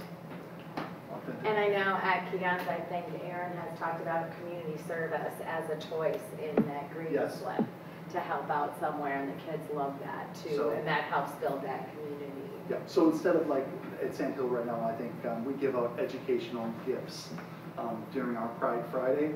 So she's exploring, what about community service? Some of the kids like to get involved in that, so that would be, so yeah, we're all talking and kind of working our way through that and how we can, you know, make those rewards internal, not kind of external. And then continuously looking at our data and really refining and defining what that behavioral data looks like to determine our next steps. So I think that's all we have. Any questions? Questions from anybody? Don? A couple questions. No one was here from River Bluff. So I'm wondering if any of you have I mean, Brad, you've been at River Bluff. I mean, is there any way to share what we're doing there? We are. Along the same lines? Yep. I'm working with Trish. We're doing some things over. The same thing we're doing. This is a district-wide initiative. And then the other question I had was, we were at Fox and had a presentation on what they were doing for their PBIS, and we've seen it at Keeganza. So do all of the elementaries align so that when they, I mean, are you guys all doing the same thing so that when they do get to River Bluff, they're not relearning some things? So all the elementaries are doing PBIS. If you're looking at the big thing, you've got majors, minors, we're doing green tickets. So if you look at kind of the nuts and bolts, now we have, like saying, we have Pride as our kind of our lingo that we use. Fox and Keeganza have different, you know, we kind of be respectful, be safer. They might have different, but essentially we're all aligned as far as where we're moving. And so staff resources. So if you get a chance to browse the link to the website, look, if you want access to any of the links, just go ahead and request it. But you can kind of see some of the different matrices that we have up, some of the different lessons we have up. These are stuff that Fox uses and Keeganza uses as well as far as teaching and reteaching. So it's all aligned. You might see some different language based on, you know, either it's Pride or it's the 3 R's or whatever, but it's pretty dead on as far as what we're doing. Okay. And River Bluff is working on some of that collaborative proactive solutions with their students. So we're working through all that as well. Other questions? Steve? I may have missed it. You may have said it early on. How long have we been doing PBIS? I've only been here a year, so he's I think it's been probably, I think this is six years. So we have data, trending data, Yeah. and we compare, this presentation compared this past school year to the previous school year. Mm-hmm. Can we see, I'm thinking metric. I'm thinking this is a good metric because we're implementing the Bridges program, and I can't remember the name of it, I apologize. Building Bridges. Building Bridges. And so you know, we continue to do things. It would seem to be a good metric. So maybe we could look at a trend, if we could see that data. It doesn't have to be presented formally, but we could look at it maybe, and then out of that data, we could think about a metric going forward. I think It seems to me like it would make sense. As Kelly spoke to earlier too, I think another piece of that, which is extremely important for our district to think about, is the way we pull data. So we're pulling the same things, and even from building to building, elementary to secondary level, that we're pulling it the same, so we can actually have a good comparison. Yeah. If we do that, and I know she's headed in that direction, which is good to get us on. because last year's data was really kind of out of whack a little bit. Yeah. And this year it became more in line, but there's still some questions I have on, are we recording this data consistently across buildings? So we have to refine that too. Okay. So to compare this year to 3 years ago, that would be tricky, because I don't think it wasn't necessarily aligned at that point. Okay, Does that make sense? So Yes. here going forward, definitely. thank you. Tim? So yeah, I'm looking at the data and I see Foster Prairie and Kegonsa pretty high in regards to seclusion and restraint. Yet I also read where their suspensions were way down. Do you think that doesn't seem like it correlates, I guess, to me? Because I've experienced restraining kids. I mean, and I'm not an advocate for suspending kids, don't take it that way, but usually when it gets to that point, that means the student has behaved in a way that's pretty serious and may warrant some kind of a suspension. And so how is that, do you think that's maybe a manifestation of some inconsistencies in reporting, or have you looked into specifically to that sort of situation? Like comparing and contrasting the amount of, I think I would look at it globally to see, I guess I was comparing out-of-school suspensions with out-of-school suspensions, or from year to year. I wasn't necessarily doing a correlation between an increase in more restraint versus a decrease. So, but it's definitely something we could. Well, yeah, I'm just interested because in situations where kids have to be restrained means they've been behaving in a way that's that's dangerous, which seems like it would lead to some type of a punishment or consequence. And one that might warrant an out-of-school suspension. So it seems like it might be interesting to look at those correlations. Others? Yoli? Is the trauma-informed going to be implemented beginning this year, or it started last year? Is it this year? We received professional development a couple times last year as a whole district. And then the district, members of the district leadership council, so I think there was about 8 of us, we watched all the modules on the DPI website, and I think there's 12 or 13, I can't remember the number right offhand. So we watched those together. So this year, we are part of the grant, and it's focused at Fox Prairie. But then Building Bridges also, that's their center, and their professional development is included with that, and they have professional development around trauma-informed care, and that can be district-wide as well. So we're incorporating that across the district and implementation. Okay. Following with that question, it's kind of like a concern, because going to school, almost actually every single day that I went to school this year, there was many different kids, of course, that had a behavior that, of course, the teacher needed to stay in their room. And there was somebody helping with the child that was ripping up boards and all that. And of course, like you said, what is behind that child? So my question was, if we are implementing that, I would like to see how are we going to be managing, how the staff is going to be managing the children that obviously need a lot of help, but there's also the other kids that the teacher needs to be teaching. So it's kind of like, is it the trauma-informed going to be starting this year for every school, and every teacher would know how to deal with any staff? The tricky thing, I can't tell you that it's this magic, all of a sudden we're implementing this and things are going to change. Trauma-informed care is really a perspective shift, and that's going to take time. So it's looking at kids differently, it's reacting to kids differently, and it's a universal tier. So to really look at all kids in all classrooms, it's not just using trauma-informed lens with our high-flying kids that really struggle in school.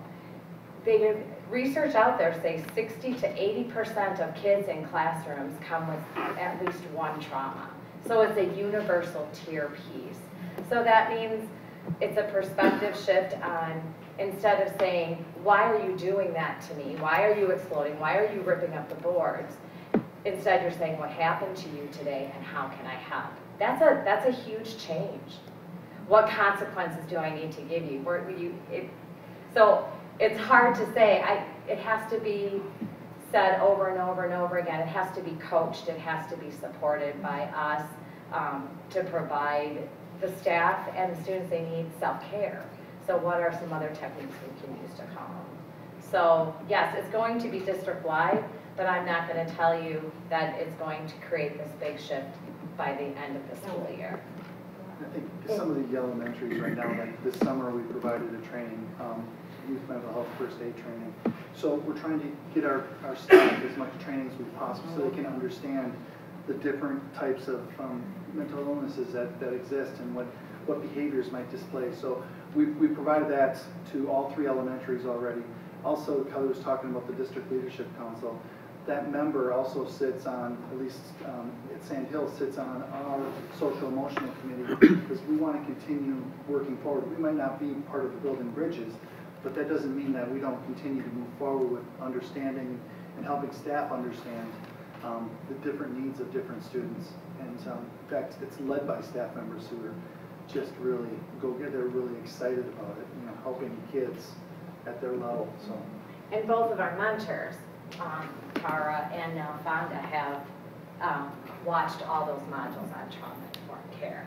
So they can help coach and mentor even the new staff. So that's going to help because you can't just do professional development and think it's going to be magic. There has to be coaching and support all along the way. I'm sorry. No, go ahead. And that's exactly why my next thing is going to be, I think we also need to teach the community about that. Yes. Somehow. Yep. Because exactly for what you're saying, it's not a magic formula. I'm just thinking, well, the sooner we start, the better in the time. Absolutely. Okay. Yep. In the plan. Anybody else? Jen? You mentioned that at most schools, the weakest implementation was in the area of violations. I might have missed that. Can you explain what area of violations means? Well, the violations are the consequences for the behavior. And for staff, their perception was it wasn't being fully implemented. So that's the survey piece of it. So meaning that we just aren't supplying consequence often enough? Or? As perceived by staff, yes. Okay. I had a couple other quick ones. The equity audit that you mentioned, it's presented on the slide as a bullet point in reference to PBIS, but the way that you spoke about it made it sound like it was a broader, more holistic equity audit. How are the results of that going to be presented or summarized, or how can we expect to be able to digest whatever you guys find in that? Well, I can present it once I have it done to the school board. Okay. One more quick one. Sorry, I wrote down a bunch of things here. You mentioned that we needed a system-wide analysis regarding the inconsistencies in reporting. When you say inconsistencies in reporting, could you mention maybe something that you would expect to be like a common inconsistency in reporting? Well, I think I see sometimes when I looked at some of the minors and major negative behaviors, one building might have been way different than another building. Mm-hmm. And to me, that's not necessarily saying, a lot. Mm-hmm. So to have it be that out of whack, that just didn't, and that's what happened last year when I looked at the data, mm-hmm. that it was all over the map. So was everyone reporting minors? Was everyone reporting majors? Were they defining those minors and major behaviors in the same way? Okay. So that's kind of the same thing. It's much more consistent from school to school, mm-hmm. but it's still not where I would expect it to be. I can give you a quick example. Yeah. So let's say a student lies. One school might say, well, that's a major behavior. Lying is, that's honesty, integrity. Mm-hmm. Another school will say, well, that's a minor. We're going to reteach that. Mm-hmm. So that common lingo, okay, so what is it and where are we going to go? And I think the discussion that we had with Kelly brought all that language into one area, and we had multiple different, things, the way we looked at that language or those particular incidences on where they should be. And what that did is it brought us all together saying, okay, we feel, and we're going to be consistent, this is a minor. We feel this is a major. So that's what that discussion did. It kind of brought us all together. So we're talking the same language. So last fall, or like late fall, we further defined them, right? And really, so now staff has they've only had like a half a year practice and discussion. So it's bringing that back to the administrative team and saying, okay, how can we clarify this and talk with staff more to make sure all schools are reporting the same things. So you guys expect that it's probably a lack of understanding that the staff would have had with the expectations of the program? Okay. Or just the way people are reading the different, major, minor. I wouldn't say lack of understanding, more or less. It's the way they viewed each one. They weren't clearly defined which one they are. Okay, thanks. Anybody else? Joe? Yeah, are you required to give us the data about the number of people with disabilities involved? Is that part of what you're required to present? Yeah. Can you talk about why that might be and also what sorts of disabilities we are talking about? Yes, a lot of times it's our kids maybe with autism, our kids that have emotional behavioral disabilities. Parent advocacy groups have found that kids with disabilities are restrained or secluded a lot more at a much greater percentage, even though they don't make up the greater percentage of the population, and have gone to the state and advocated that this is not fair. So that's why Act 125 was passed in the state of Wisconsin in 2011. So I am required to report that data so it becomes open records.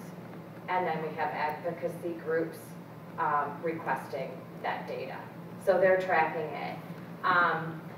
I've heard there could be a point where restraint, they won't even allow you to use that anymore, depending on the data as they take it. Okay, thank you. So Kelly, in these statistics, when you're talking about disabilities, we're basically talking about behavioral disabilities. Is that? It could be. Okay.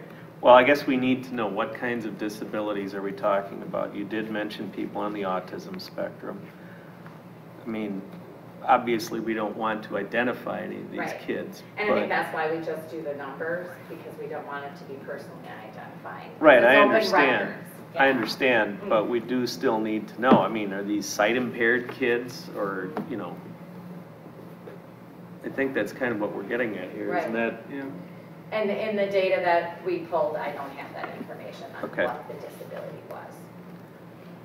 Okay. I guess what we're asking for is a definition of disability for purposes of this record keeping. Is it defined in Act 25?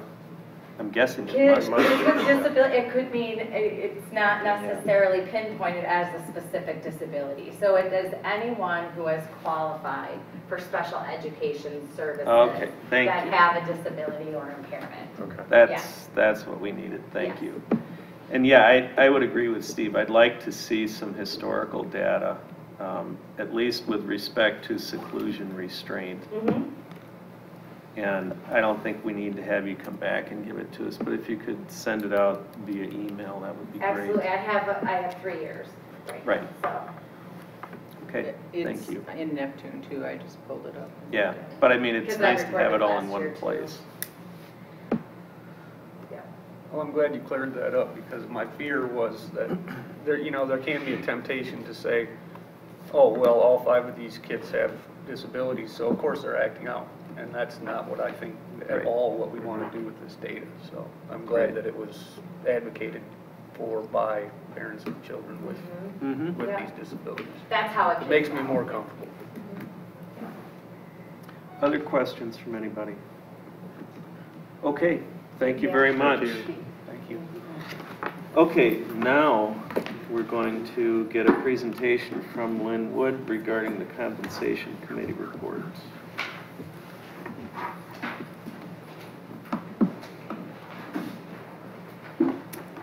Hi there, I'm Lynn Wood with Wood Communications Group. I've got Pat Schneider with the Compensation Committee. other administrators. Judy, Erica, and Becky are all involved with the committee. And we came to follow up on the discussions from the last couple of board meetings, and did meet just last week and had an opportunity to ask the direct questions that you posed at your last meeting. But before I go into the committee update, I wanted to just take a couple of minutes, maybe a minute, to just clarify the role that Wood Communications Group has had with the district and with the committee. So as has been noted, we were originally contacted to help the district identify a decision-making protocol that could be used regardless of what the issues were. The research that we did at the very beginning of that process helped us to have an understanding of how the district operated and what perspectives various stakeholders within the district had. So that was a really helpful starting point. Given that the timing for that research was soon after the implementation of the career ladder, the perspectives tended to focus on that process quite a bit. And I will tell you that the district's commitment to exploring different ways to approach that process didn't go unnoticed, and was very much appreciated by the folks that we spoke with, who we spoke with. I think that they recognized and appreciated that the district, acknowledged that there was something to be addressed, and then that secondly, you're willing to be able to, or looking at investing and how to change that going forward. So I think that that was an important starting point. We then had the opportunity to work directly with the compensation committee and get a sense more of how the processes were working, and we were helping to be responsive to the school board's interest in reexamining the compensation plan. So clearly, the plan or the process for the compensation committee has taken longer than anyone anticipated or hoped that it would. And what I can tell you, though, is that the process throughout has remained true and has continued to adhere to a type of consensus building and consensus seeking inclusive interactive process that will be what we recommend to the district overall as part of the protocol. So after all is said and done, we will be delivering a protocol, and that's going to be a piece of it. So by way of update, the committee has worked diligently to identify an alternative compensation plan within the parameters that were set out for them. They have worked for almost a year, and several of them have been doing it more than that, looking at compensation model alternatives and to either revise or reconstruct the framework. And incidentally, while they didn't necessarily start out looking to completely revamp or start over and create a new plan, it was determined pretty early on that there was value in re-examining each of the specific elements and then determining with how or if those pieces could come together. So they did spend quite a bit of time looking at that. So they've engaged in thoughtful and candid conversations about the district's priorities and values and have agreed upon a core set of values that they believe embody the district. And they've also established a solid set of criteria against which to evaluate potential compensation models. So they've listened and heard their colleagues' concerns and cares and frustrations, and have really kept that information top of mind as they're going through it. I mean, if you talk about why do conversations take so long, there's a lot of inputs to process, and they have been very interested, very thorough in processing that input. So they've diligently, but at this point unsuccessfully, tried to create a plan that meets the agreed upon criteria and also utilizes an objective, quantifiable rubric. And the last point that they wanted to make is that they're really unwilling to rush into something and recommending something new until they are fully believing that it is the right step forward. So you had asked us to talk about where there are common points of agreement among the committee. The core set of criteria against which they are measuring the models to be evaluated has been agreement across the board. Also, the 5 key elements that they believe the district should or could embody have been agreed upon, but they are universally unclear as to how those elements could form the basis of a compensation plan. Of those core elements, professional impact on the district is of significant importance and has been seen as a critical consideration regardless of what the compensation plan looks like. So the point that has caused the biggest challenge, and I think the divergence among the committee, is meeting the board's request to create an equitable merit-based pay system. It's been extremely difficult to adequately measure and reward key subjective outcomes using an objective and equitable system. So by way of example, we spoke to you and had done focus groups with educators to get some feedback on a process that was developing, and really people had rallied around and very thoroughly explored a point-based system, as you've heard about. But after using the criteria, concluded that it didn't meet some of those key criteria and unanimously decided that that was no longer the direction that they thought was the one to pursue.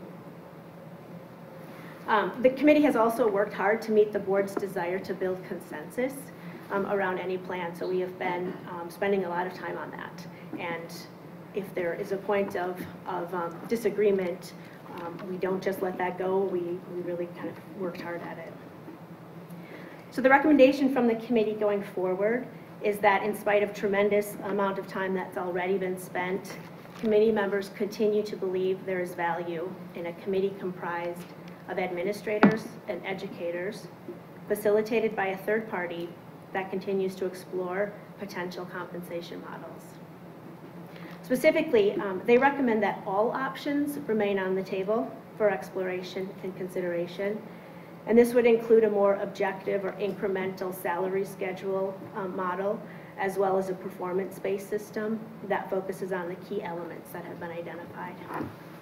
They recommend the board direct the committee, and we're assuming that that will include some folks who are already on the committee and who would choose to stay, and others may need to discontinue their service. Spend 6 months further exploring these potential options and present a final recommendation to the board in March of 2018. We'd be happy to fill in anything else there or answer any questions. Does anybody have any questions? Steve? Thanks for presenting. I appreciate the concise summary of activity and recommendation going forward. Do you think as part of the discussion that's taken place to date that there's no way you're going to achieve consensus, and that consensus should also be reconsidered? That has come up during meetings, that has been a stumbling block, and we believe that was the goal, that was the objective given to the committee. So that has come up as something that perhaps the board would direct us differently on. Okay. Other questions? I know that board members specifically asked for this presentation to happen. We only have one person who's got questions about any of this. I'll ask a question. So what's different between now and March of 2018? Like, what do you think, especially if you're going to be changing some of the makeup of the committee? Seems like there's a kind of a significant learning component to looking at other plans. And I think the difference would be the directive from the board. I guess the kind of the new piece in the inquiry that we have today is we were told that we couldn't look at some kinds of plans and we could look at others, and I guess we're asking for the option to be able to explore different varieties of plans, including something more incremental. This kind of objective and subjective measurement system has been difficult, and understanding what the drivers for the board are, what the direction is in terms of what we as a district value and want to compensate people for. And I think those probably are the pieces on the table that has been, causing a standstill. Joe? And I guess that's why I didn't have questions, because that's what I heard you say, is that everything is going to be on the table, including things that had not previously been on the table. Is that correct? We're asking that as a part of the go forward. Well, I think that's what I was hoping to see. could you give an example of something that's not been on the table that you would need to have on the table? So we haven't looked at a salary schedule model that looks at something that has variables that are other than what the steps and lanes system formerly had. So we didn't look at anything related to a salary schedule. Tim, did you have a question? That was part of my question, yeah. So a salary schedule is similar to a steps and lanes. Is that fair to say? Yes. Okay. One question I have, and I don't know if this is for you to answer, because I've heard this a lot, this sort of tension between objective and subjective. And I'm wondering if somebody can explain to me. I know what those two things mean, but in the sense of an evaluation system, I've heard people, some want an objective a plan, and others have said it needs to be more subjective. And I'm confused as to what they mean by subjective. Like, everything I've known about evaluations, and I know this isn't necessarily about evaluations, this is the importance of them being objective, removing bias and things like that. But I do want to give merit to that that idea, and I'm just trying to understand it a little more. So and I don't know if that's for you to answer, or yeah, I can try. Okay. So if you look historically, the way teachers were paid was based on education and years of experience. Those are very definable, objective things. It's a formula. You plug it in, you get X amount of money. The plan we currently are operating under is pretty subjective. If you ask to define what a good teacher is, a good teacher, there's an art to it. If I showed you a piece of artwork, I'd probably get 12 different opinions from this table of what they thought about it. That's where we're struggling. We have tried to come up with objective variables to make this happen, but you start looking at test scores, administrative evaluations, all of them have a degree of subjectivity that you can start poking holes in. Part of the reason this committee has taken so long is because we're very well educated in the issue and we're very thoughtful. I think it's meant to be that way, but it's really difficult. It's an art, and grading an art and paying for an art is exceedingly challenging for us.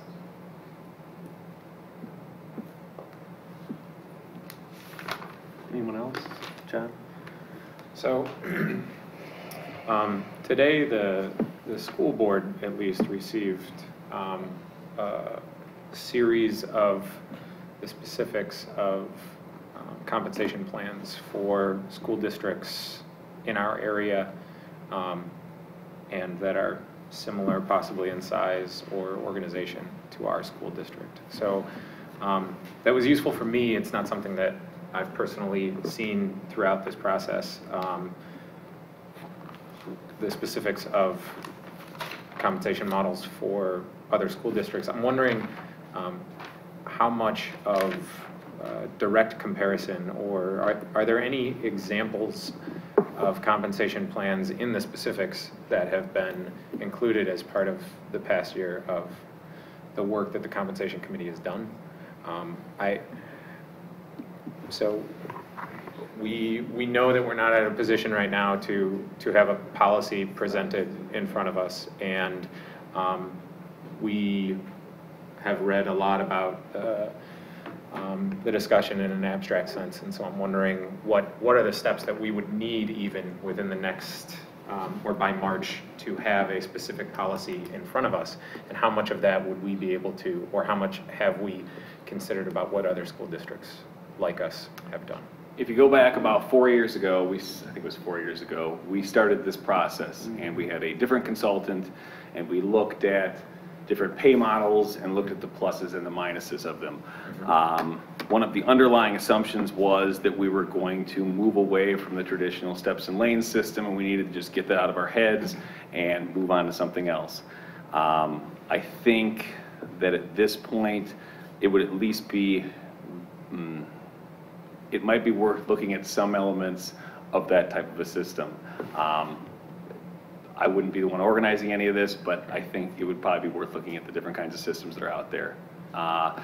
Lots of districts have tried lots of different things, and lots of districts have actually failed at different things. If you follow Janesville, they just chucked out their plan with nothing else coming in. So we are not an anomaly having this, this issue at all.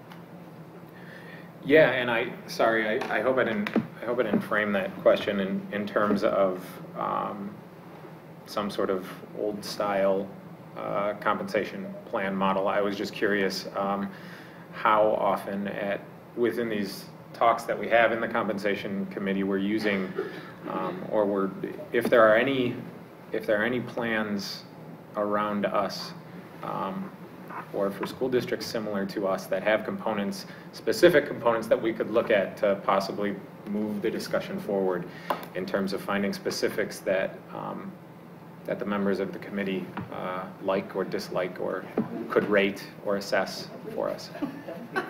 I would say that there's as many different plans as there are different districts. I've seen Oregon's in some detail, Madison's in some detail, and they vary a lot. And you'd like to think I could pick the best of all the plans, but they're not particularly compatible. You go to Fort Atkinson, they just do an average of what every one of the same grade levels say gets paid. And I'm misstating that a bit, but it's just basically a mathematical formula for them. Others actually use essentially a modified steps and lane systems. Others look at the score you get on your 3-year evaluation. So there's a million different ways we could look at this, and I'm not sure our committee has fallen in love with any of them, and that's also been a problem. Okay. Yeah, and I would just add to that Pat and I were one of the members that started all the way back 4 years ago and put a lot of time into this. And as we started, in addition to the business kind of models that were brought forward by our consultant at that time, we did look at compensation plans from all over the state. And as those have changed, we have been bringing new ones in. Linwood has brought new ones in. So we've tried to kind of stay abreast of what's out there and kind of look at, and we've had lists at various times, like this particular element has appealed to us from this one, and kind of tried to collect and see if we could put them together and come up with something. I think the challenge, though, is that clarity on what is the end goal. And I think obviously the end goal is to have high-performing teachers who love working in Stoughton. But what does that look like here in Stoughton, and what does that look like in other districts? I think that's where the struggle has really been. Does that model what that looks like in another district? Will that work here and achieve the purpose that was set before us? So we've looked at tons of them. Alice? One of the things, I'm not sure if I can't remember now if this was from the minutes that were posted from the May meeting, when it was just talking about maybe some of the impasse that we had heard about the committee had reached. Talking about the difficulty with having administrators in the buildings be able to really have the time to evaluate every staff member for merit-based increases. And not that they are not capable of doing that. Their time obviously is very limited, and there's a lot going on as we're hearing. Merit-based pay increases, historically that sounds like a great idea. If you're doing more work and really going above and beyond, we all want to be recognized for that. But it seems that there has to be a way to somehow use for lack of a better term, steps and lanes type model, but include, if you are doing some of these extra things going in above and beyond, that it is able to somehow move you to a different level, yet still be able to have some, and I don't know, I can't come up with that for you, but there has to be some kind of a way to make this that there is some expectation of what you would be making based on longevity, because frankly, that there is a lot of merit in the longevity of the teachers that we have.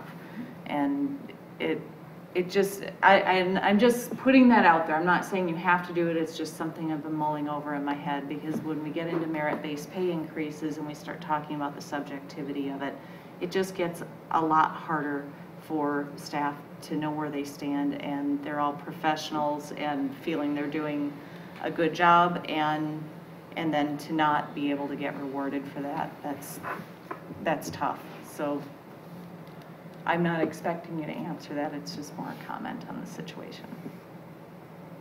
Joe? I just want to understand what we're doing. Are we giving guidance tonight and they're going to go do something, or are we going to vote on this at some point in the near future? This is a discussion item tonight.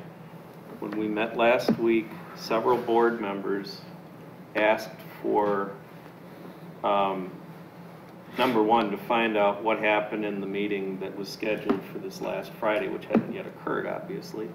Number two, to ask for the committee to address specific questions that came, I think, from John and Steve and maybe you. That's what this presentation is for tonight. This is not up for a vote tonight. Is it going to be, I guess? It can be, yeah, it can be. But I guess rather than schedule a vote and say when that's going to be, I want to make sure that the board is getting the information that it needs to make that decision, and that this committee is in a position to give us that information. So if people have specific questions about things, requests for further information, now would be a great time to come up with that. It seems, though, that what they're asking for is they need a little more, if I'm understanding it correctly, they need a little more latitude with what they are allowed to consider for a compensation plan. And it seems that what I'm getting from the comments that have been made is that they were told that they could not do a steps and lanes type of model, so that was not under consideration at all. So it seems if that's the case, they do need some direction from us. Right. To be able to do that. And go ahead, Steve. Well, I think we should also look at the criteria and those values that Lynn has summarized on page 2. And if there's anything we should, I feel like we should say they're still valid, or whether they need to be revised. But I agree. I think with what Allison was saying is, give the committee the maximum flexibility to just go at it for 6 more months. I think is a good direction, led by an independent person. Lynn, correct me if I'm wrong, the core set of criteria and the key elements, core set of values, the committee came up with those, or the original committee came up with those and the current committee reaffirmed those? We used a process to get to them, but they are very similar to what came out of the previous process. Okay. Thanks. Anybody else? Yoli. I'm just going to make this. So based on all the criteria, a modified based on lanes is not, it's out of question. I mean, you guys are not going to be able to use it, or it could be a possibility. And I'm asking this because I remember when we went to the convention, I remember seeing a presentation about all the different plans, and some of them, like you said, were just to modify steps on lanes, which recognizes still the longevity. And so, like Allison said, so you were given directions of not to use at all step on lanes. Is that out of question, or? I think what Allison just said was recommended flexibility. I think initially we were asked to look at an alternative to the current 4 years ago model. And that was our direction, to look at an alternative to that. I think something John said 2 weeks ago, he was very careful about his language. He didn't say steps and lanes, correct me here if I'm wrong, no, but you're right. said, he referenced a predictable sell or a predictable amount of money for something and maybe something else, but tried not to use steps and lanes because it carries with it this baggage that 4 years ago we said don't do that. So I think what you're suggesting is the flexibility to use the elements. Well, I don't want to use that word because it carries meaning to our current model. Flexibility in design that may have cells, it may have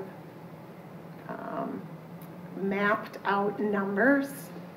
When we look at the numbers, we're assured that over this period of time, the amount of increase has been pretty predictable, that everybody has gotten an increase and it has been predictable.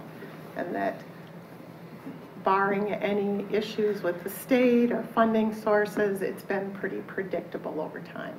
So does that help with that? So you're saying that without saying the name, there's a flexibility for using anything that can be predictable. That's what you're saying? Well, if predictability is the goal, I'm saying we're not using, I think at this point we would probably want to stay away from a term called career ladder, because it carries a lot of baggage for us. And we may want to stay away from the term steps and lanes, because that also carries some inference, different inferences for different people.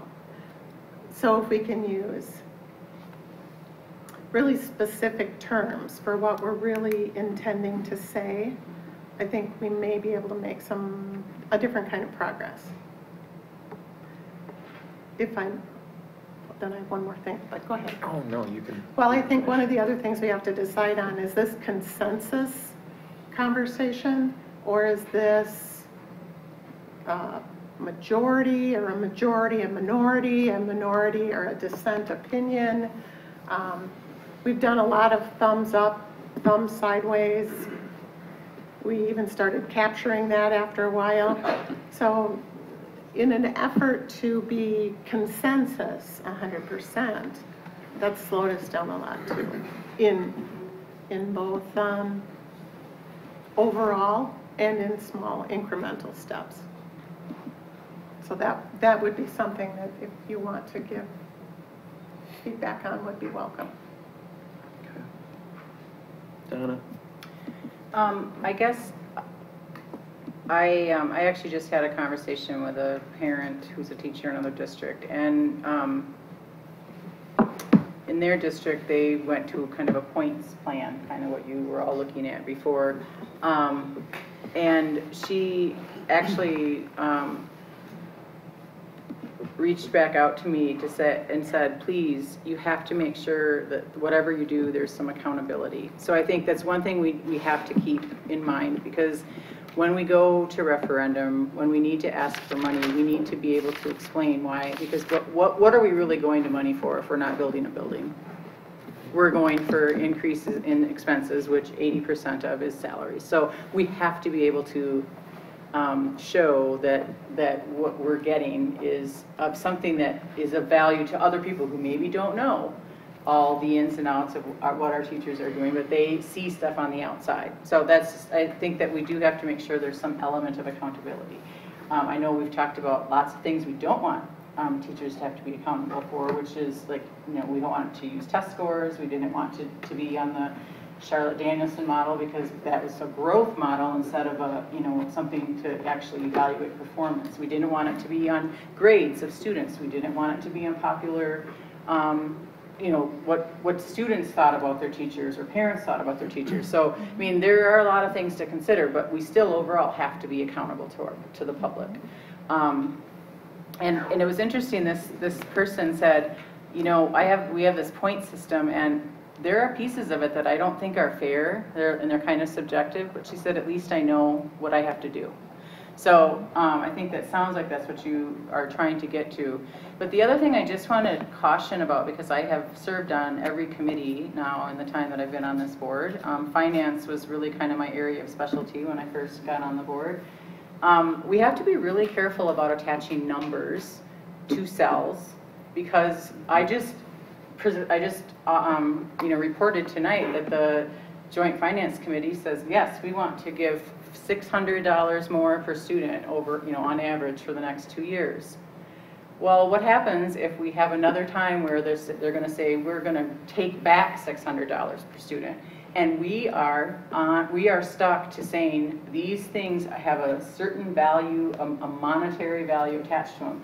that's dangerous, I think, because we're going to have to lay off somebody or do something different to be able to meet our obligations. And the one thing that I know this system does is it's more of a percentage. So this is how much we have, which, by the way, we have offered we've increased the salaries by the max that we've budgeted for the last 5 or 6 years, and moved our average salary in the district, in the county, from like down in the middle and bottom to the 4th highest consistently, average salary. So I think we're committed to that, and we're doing that all while we were getting lower funding than any of our counterparts. So these are just, I guess, they're just comments that I just want to share, because I feel like we don't actually talk about what the implications are to a predictable salary that I'm always going to make $1,500 more every year I'm here, because we may not be able to do that. And that's just something that's just the reality. And I guess that's all I have. That's all I have to say about that. I don't, I mean, is it anything I said, does it make sense? Does it ring true with anybody? Well, I had a few comments. I mean, I agree, accountability. I think it's crucial, though, because I've heard this in schools forever, quite frankly, and it's a word that is very vague. And I think if we're gonna play the accountability card, we have to be very clear as what that looks like. Because I could perceive accountability as, to me, somebody that stays in a district for a very long time, they're being loyal and accountable to that district. And that's one form of accountability. So I think I agree 100%. But I think we have to be very careful as to how we choose to define that, because it means many different things. I'll just state my position, and I don't feel like I did a very good job of it at the last meeting, so I'm going to try it again here. I understand the baggage that goes with semantics here regarding steps and lanes and career ladder, so I would like to see a hybrid between those two. I have no problem with you using that language. It doesn't hold baggage for me, but I do respect the fact that the committee has had some issues with that. But what I would like to see is a hybrid between those two, because I do think that there is merit, no pun intended, to both of them. But I don't support going back to a strictly steps and ladders the way it was many years ago. But it's clearly that right now there's some concerns and issues with our current model. So I'm going to try to phrase it that way to state where I stand is that hybrid model where you work to combine both of them. That addresses a variety of the issues that we face, including economic sustainability. John, go ahead. Yeah. So some of the things that I'm hearing, especially from Tim and Donna, are the realistic situation, or sort of, I don't know, political or funding climate that we exist in now, which makes some sort of rigid ladder or made a rigid ladder untenable. And Donna mentioned, I think rightly and wisely, that we have real financial implications to any sort of rigid system. However, so we're at a point right now where it is probably best for our school system or school district to view salary increases as a collective pool of money that we have available to us in any given school year, because it may change as quickly as any given school year. But one of the things that the compensation committee seems to have been consistently reporting is a desire, a collective desire, to make sure that we are rewarding educators for staying in our district, and like Tim was saying, with some sort of hybrid styled system. I think we can. I feel confident that you all can design a system that both recognizes the financial realities that we have and also communicates the values that we're trying to pay our educators for, and a big chunk of that value system being strong service within our district for any period of time. I guess I don't know. I feel like we'll be able to. I feel confident that within the next 6 months, you guys you guys can come up with some sort of plan that recognizes all of those things. And I do still feel kind of strongly that the terminology of steps and lanes and career ladders does bring up or ring in everybody's head like a purely predictable number, but I'm wondering if there's, I feel like the way that then we might end up leaning is some sort of non-rigid but still predictable like value weighting system that that both allows the districts to reward educators for being or for doing a good job for a long period of time, but also gives the district an opportunity to reward educators for some other sort of merit-based performance that that they would like to appreciate or would like to use to both retain and attract the type of educators that we need. Sorry, I rambled for a bit, but. Anybody else? Well, I've got a couple things that I want to say. First of all, Pat and Laura, I want to thank you a lot because you guys have been at this from the beginning, and I know from my and my family's experience how hard you work in the schools and how hard you work outside of school.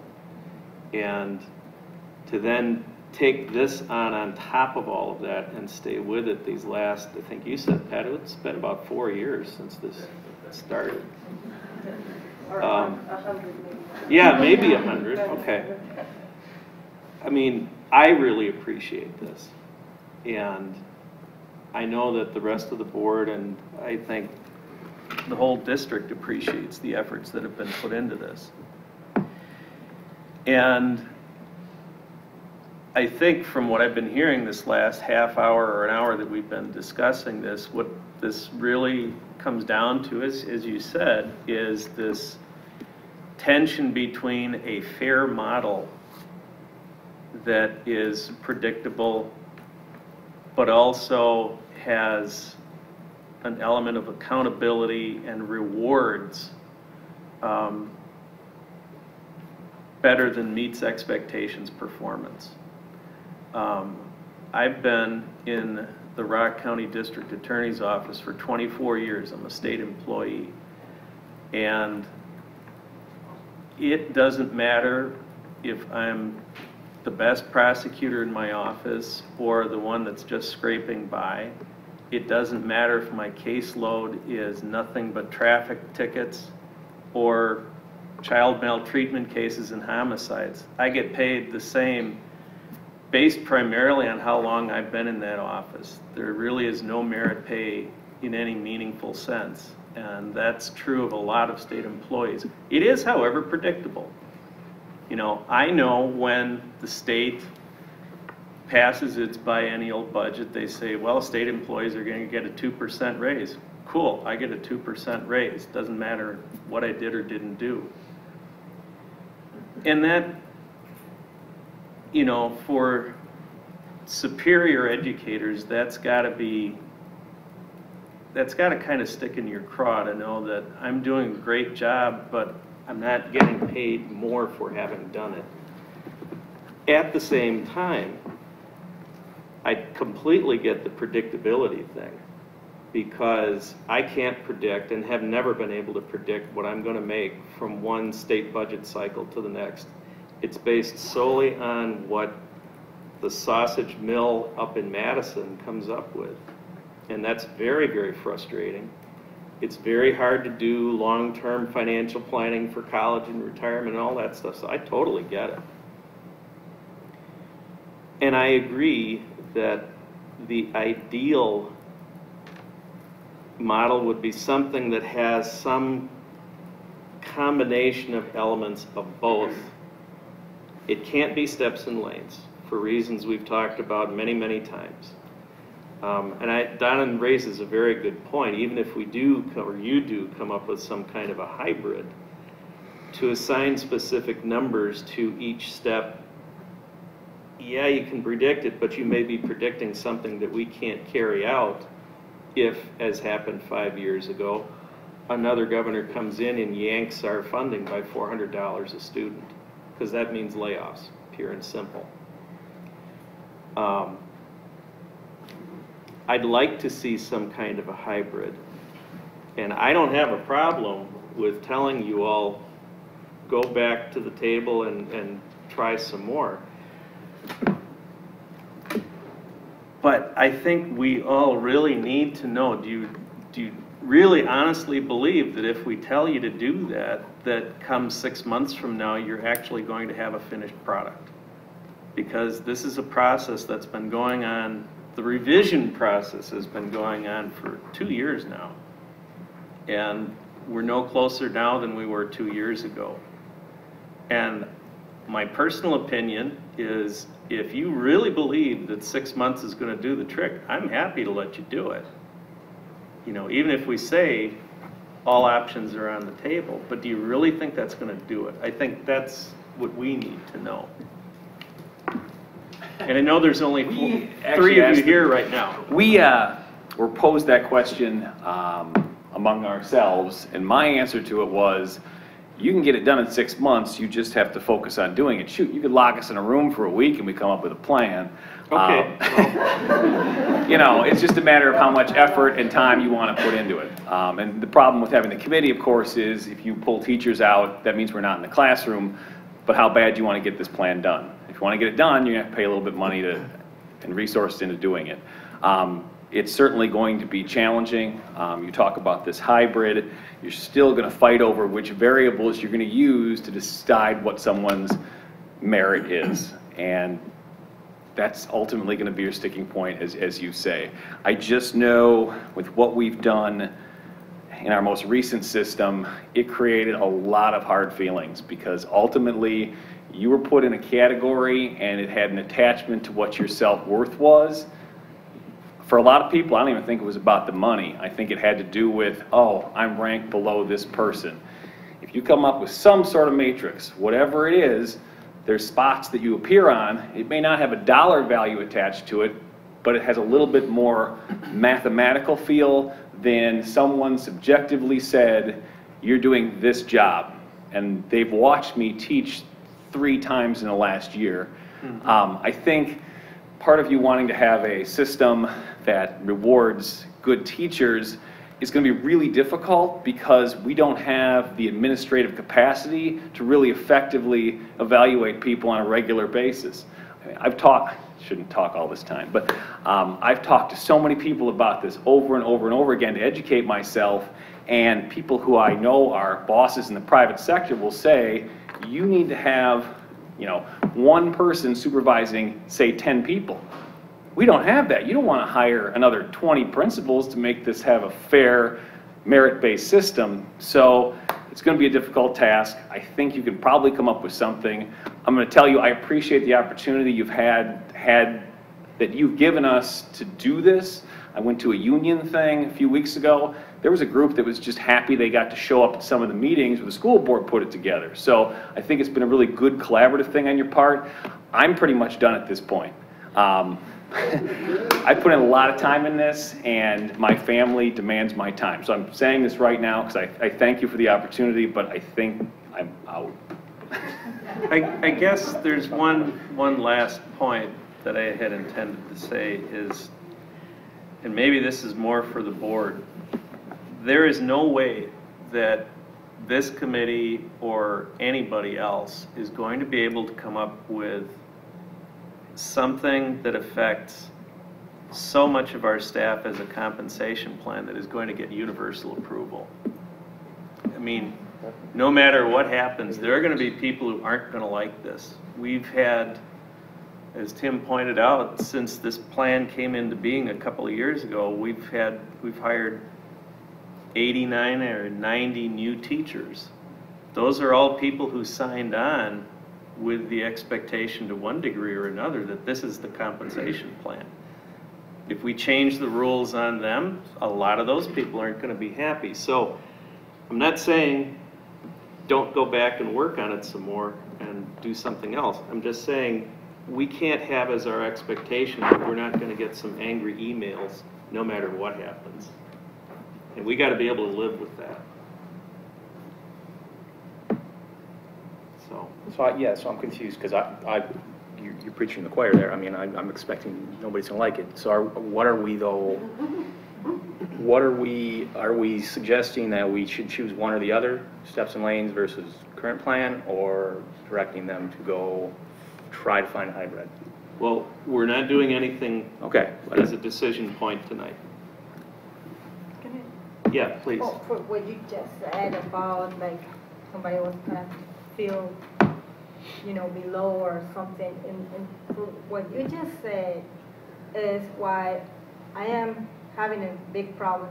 And I apologize I didn't come to the last meeting and when there was a big discussion. I just watched some things over.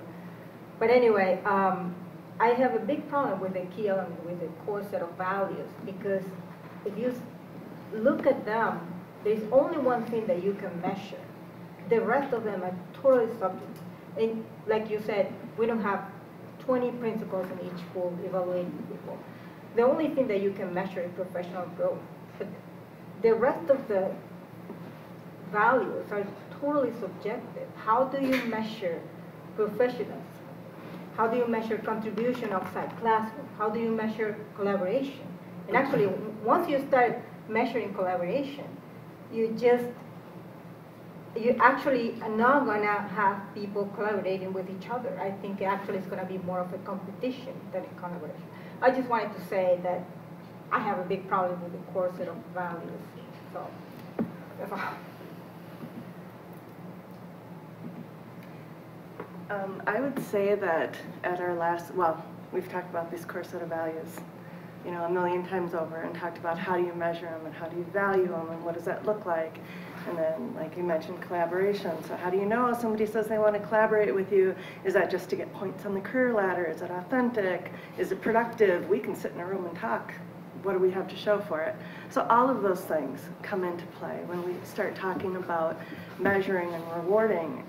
I would say our committee agrees with those set of values wholeheartedly. The question is, how does that get tied to a compensation plan?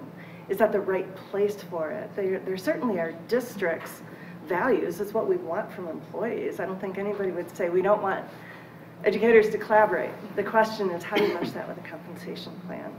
And that's where we've always, you know, hit the wall and said, how do we do this? And how do we do it in a way that is equitable and manageable in our system? As we explored the point system, which at first kind of felt like it really would have a lot of merit, what we don't need is teachers spending, you know, vast amounts of time coming up with 25 pieces of evidence to justify what they've done and spend all their time creating evidence instead of doing what they do best. And so we want to make sure that what we do enhances our teachers' ability to teach, not detracts from it either.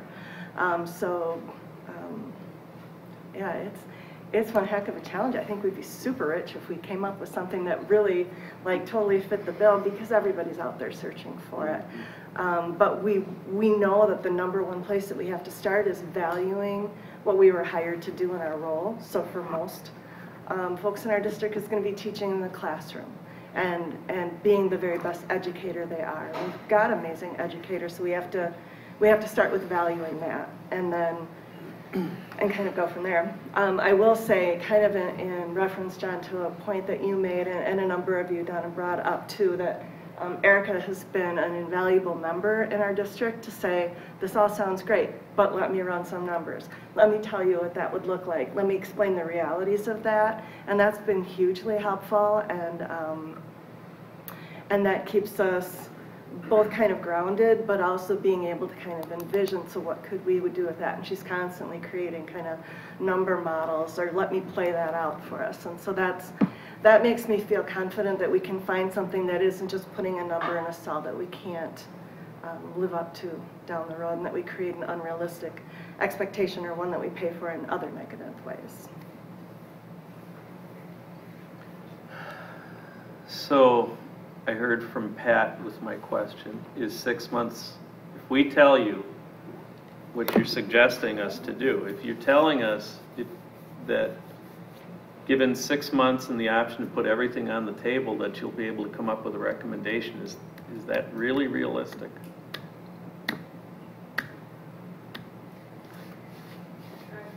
I am going to say yes. Meetings will have to be scheduled rigorously. We'll have to take into consideration potential new members who bring both new insight and need to know where we've been, because this piece of insight we've already talked about, so that one doesn't. I'm confident that it can be done. I do believe that you will get emails from your constituency one way or the other, or 9 different ways. Because if there was a perfect model that brought no negative feedback, that one would already be in place. And so, however that works, I do think it can be done. It needs to be scheduled rigorously and really intentionally. And it's a lot of work, because we've done it for 4 years and it's not done yet. But we've learned a lot in the process. We've learned a lot about what isn't the right way. And the committee came up with that time frame together. And I would say that our meeting, our past meeting, was it Thursday? Was a really productive, really honest reflection on what is it we need, what can we do, and where can we go forward. And that was the number that the committee felt comfortable with.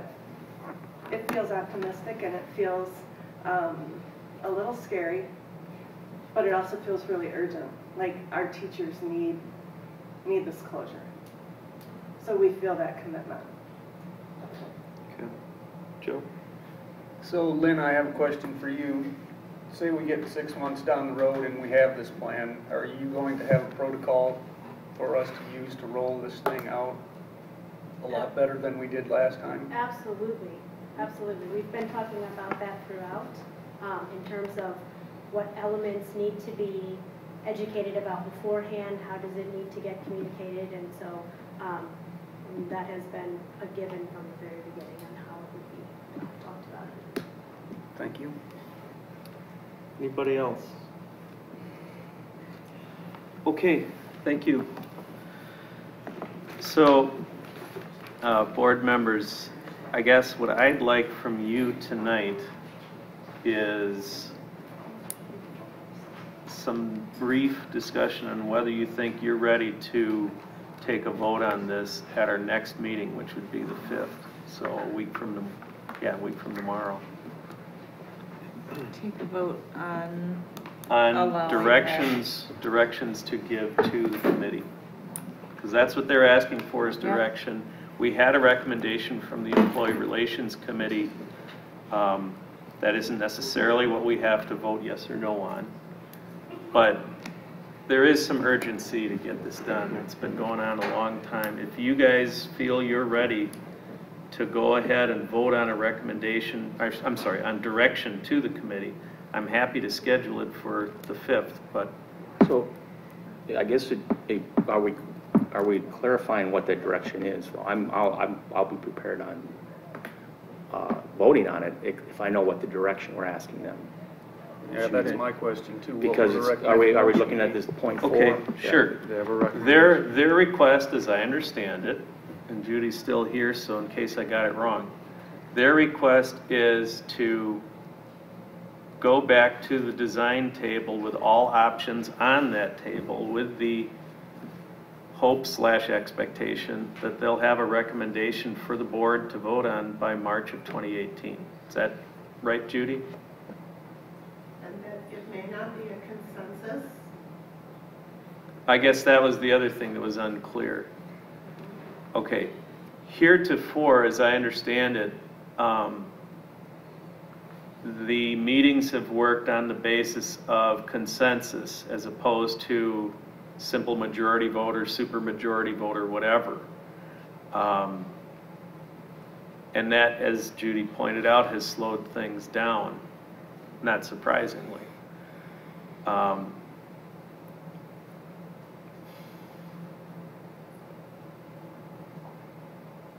What we could do is tell them, go back to the design table, draw up your own rules of procedure with all options on the table.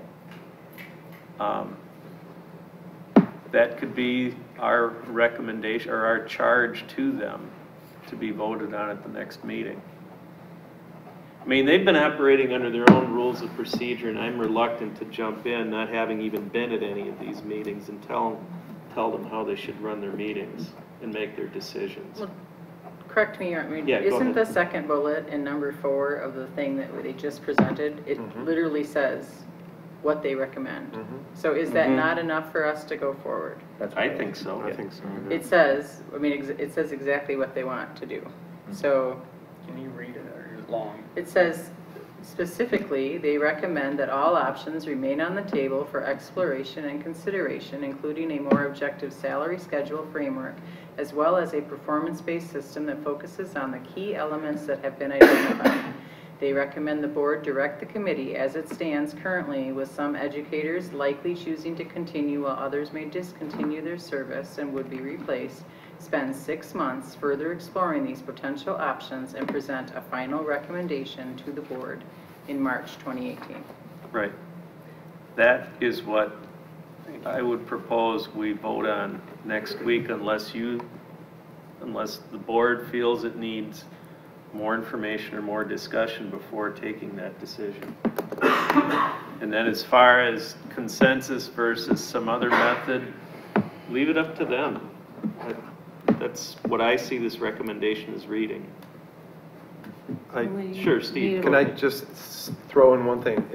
In the first sentence where it says, including a more objective salary schedule framework as well as a performance-based system, that to me implies both have to be included. So maybe it would be including a more objective salary schedule framework while considering a performance-based system. I think if you look at the modifying term is all options remain on the table, including. Okay, got it. Okay. Thank you. So do we need a motion? No, we're not going to vote on it Can't add it tonight. No, but that's a fair question. Okay, so my question though is, do you guys have enough for me to be able to put this up for a vote next week? Yes. Yes. Okay, good, thank you. And it will be on the agenda next week then. Thank you, that was a good discussion. Donna, we've got 4 policies that are up for discussion. Do you want to lead that, or is Judy going to be doing some of that? Or? No, I feel comfortable Okay. leading it. Are you comfortable with me leading the discussion about the policies? She'll jump up because there's really not a lot to discuss actually. The first one is actually policy 706, and they're separated on our agenda. 706 and 709. Should I just wait until we have all of our table? Yeah, here? we just had a couple of people leave.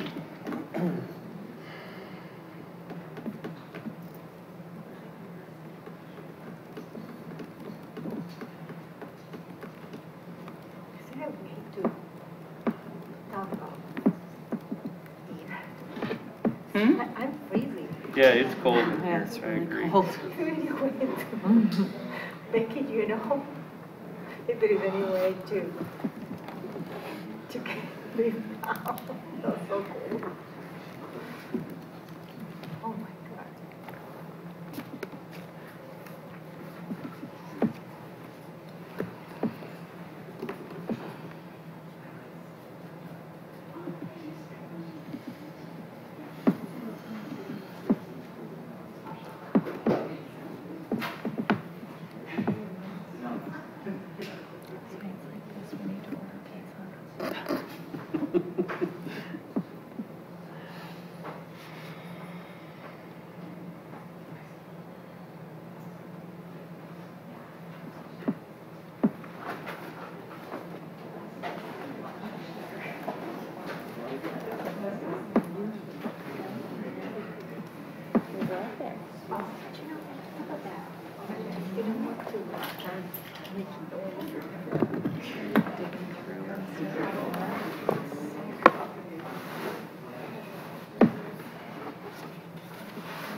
if only there was a jacket.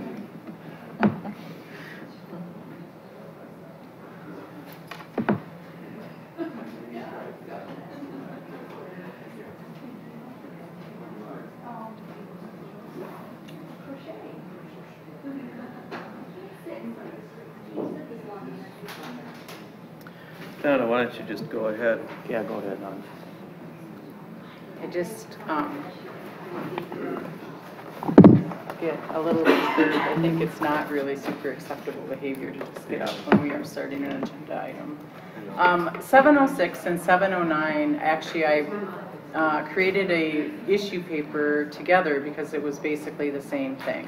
I see that they're separated on our agenda, so I'll just start with 706.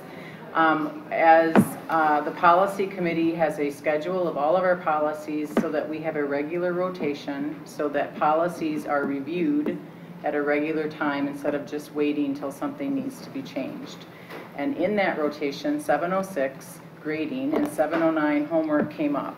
And it was, we discussed at the committee level that we agreed that no changes were required at this time for these two policies. So what we would do is just modify the policy to say that it was last reviewed and put the date in so that we do have some record. And that is what the issue is. There's no action that's going to be required at the next meeting unless anyone has questions about that.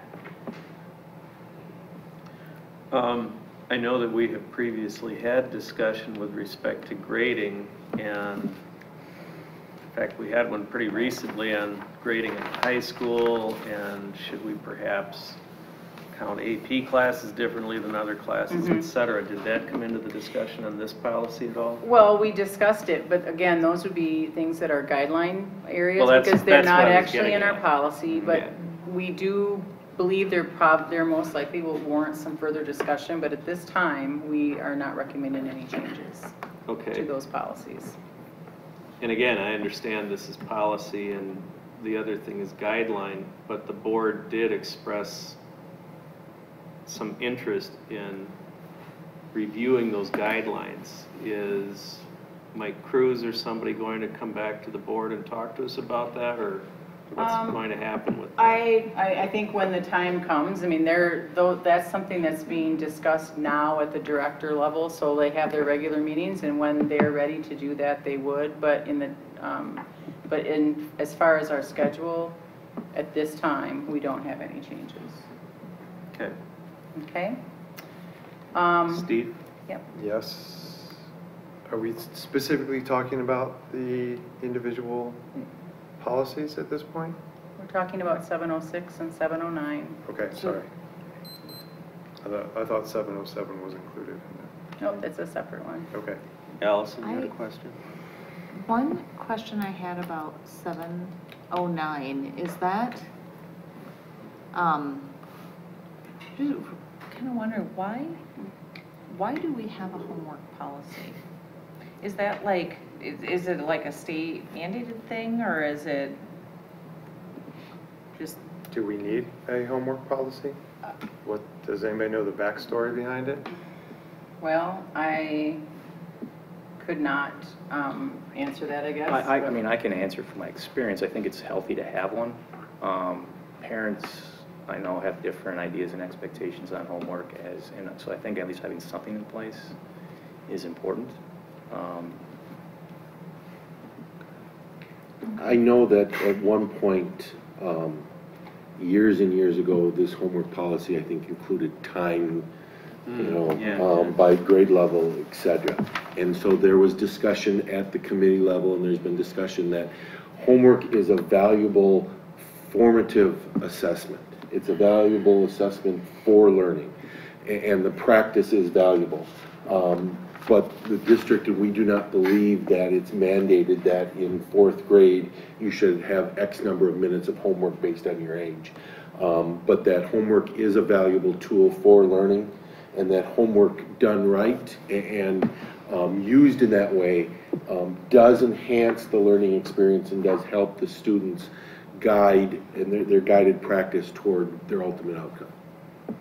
It is probably an old policy, like really old. The belief statements in it we hold true to right now. I think, as Tim suggested, it is helpful for some families who believe that homework back in the day teaches discipline and hard work and work ethic. And so for us to not say those things are the purpose for homework, I think is important. There's very little, there's almost no research base to support homework in elementary school. We still do it. There is some support of homework at high school. So, you know, as Tim suggested, Tim Ontucker suggested, done well, homework can be a useful practice exercise. But I think maybe to leave it on the books for a little longer while we're getting used to the idea that it isn't a punitive tool, it isn't a time management tool, it isn't a, yeah. Okay. Great question, because we all looked at each other and said, yeah. Well, I mean, and we're still working out the whole personalized learning, Right. so that really has a bearing on that. So I think the idea was that it could come up and there could be changes, but at this time, there are none. All right, so I'll move on to policy 707, which is called graduation. And this, we did actually have to make a couple of changes.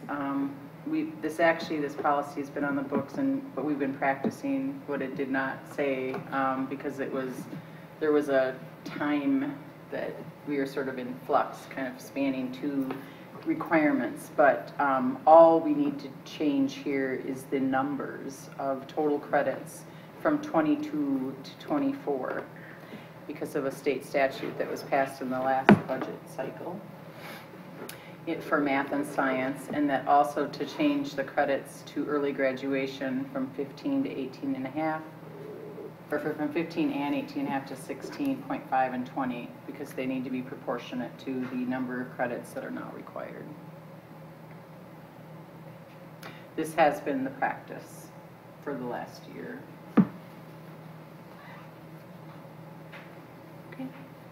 Okay. 709 we just discussed, so I will just let that one go. And then we have a new policy, 1022, called Managing Life-Threatening Allergies, that was developed by our district nurse. And it's just a policy that will show what we would do in the, you know, how we prepare and what the responsibilities are for all of the different parties. The guidelines have been, are pretty thorough as far as every single person involved and what their responsibilities are. And they've been included for your purposes, but the actual policy we tried to keep kind of short and sweet. Any questions there? Yeah, just to verify, the policy as I was reading it is just, and I'm just trying to confirm, is just that we will have these guidelines that ensure the health and safety. Okay. Yes. When the policy gets approved, hopefully next time we bring this forward, when it's part of our policies in the policy section of our website, you'll notice on the right-hand side anything that is the references and everything will show up there as well as the guidelines so that anybody can look at them to see. But those things, you know, maybe they have to change something really quickly. We have all of a sudden somebody who has an allergy that we've never heard of and that is going to require some extra steps, that they can actually act on that and take care of that without having to change our policy. Okay. Steve, on the guidelines themselves, should we have something in here that places responsibility on our food service contractor? I thought there was a section on the food service. There's food service staff. Well, the food service staff are... But not on our contractor, or on our supplier. Well, the contractor is responsible for the staff. Okay, I'm just, like, I'm thinking if we ordered food, if we order food from a food service supplier, and it should be X and they deliver Y and something happens. I don't really see that in here. Well, to me, that seems like that would be actually something in our contract with that provider, so I don't know if that we need to actually have that stipulated in our guidelines, but we can certainly pass on that feedback, because we aren't actually changing the guidelines, they're just here for our review. Okay. But maybe Erica can look into our contract and see, I don't know, I mean, does that? Yeah, so is it used like a liability? Yeah, just to manage the liability by Seems like placing you in would our look at that guidelines the Yeah. responsibility That's a transfer. contract issue. Yeah, I think it's a good Okay. point, and but I'm hopeful that, and if it's, I would say that if it's not the case, then we'd hear about it, but if so, we'll just let it ride. Any other questions? Well, I just continue with that. I mean, if you look at it, the food service staff, provide allergen-free meals according to each student's dietary statement. But actually the staff, although it's managed by the contractor, that's not who he's going to handle only, but the contractor is the one who has to provide that kind of food. So I don't know, probably kind of like just how it's written, food service staff instead of food service. Well, I think what this is referring to is if we have we have a school at River Bluff was named a peanut-free school, is that right? Peanut aware. Oh, peanut aware. So, I mean, there's varying degrees. So I think that's really what this applies to, that if we have a situation for a specific site, that they will adhere to that. But it is a little bit different than what Steve brought up, was like actually sending food in that was the wrong food, that says allergen-free, and it actually has been packed in peanuts or something like that. So, well, I think that the way this word is worded also covers the eventuality that we decide if we ever did, for some reason, to not contract out. If we just did it in-house, it then says that the staff are responsible. Whereas if we're contracting out, the staff are responsible to the contractor, in our present case, Taher. So, and that's why I say it's a contractual issue between us and Taher. So this would have to come back along with 707 at whenever it's convenient, for a second reading and then a vote. So if there are any questions that come up between that time, save that question, or if it's something that we need to investigate, please let Scott know. Yeah, I would probably put this on the agenda for next Tuesday, both of these. Didn't want to force it, just in case. Okay. That brings us to the only discussion action item we have, which is a staffing request for an additional mentor teacher. Tim? With the number of first year and second year staff that we hire, we currently have a full-time mentor teacher. Tara, who works with all our, when I say first and second year staff, it's staff that are either in their first year right out of college or their second year, they've had 1 year of teaching experience. And so between hires of this year and last year, we have approximately 30 staff members who have 1 to 2 years of experience. And so we usually try to keep the numbers feasible because our mentor teacher does quite a bit with the first year teachers and the second year teachers. We like to keep it 1 to 15. So with it being about 30, we're recommending that the district hire a second mentor teacher for this year to help facilitate the growth of our young teachers in the district. So I would entertain a motion to approve the addition of 1 mentor teacher for the 17-18 school year. So moved. Moved by Joe. Is there a second? A second. From Tim. Any discussion? Would this be an internal? Yes, so We we work with Dane County New Teacher Project, which is an offshoot of a national new teacher project. And so we rotate our mentor teachers approximately every 3 years.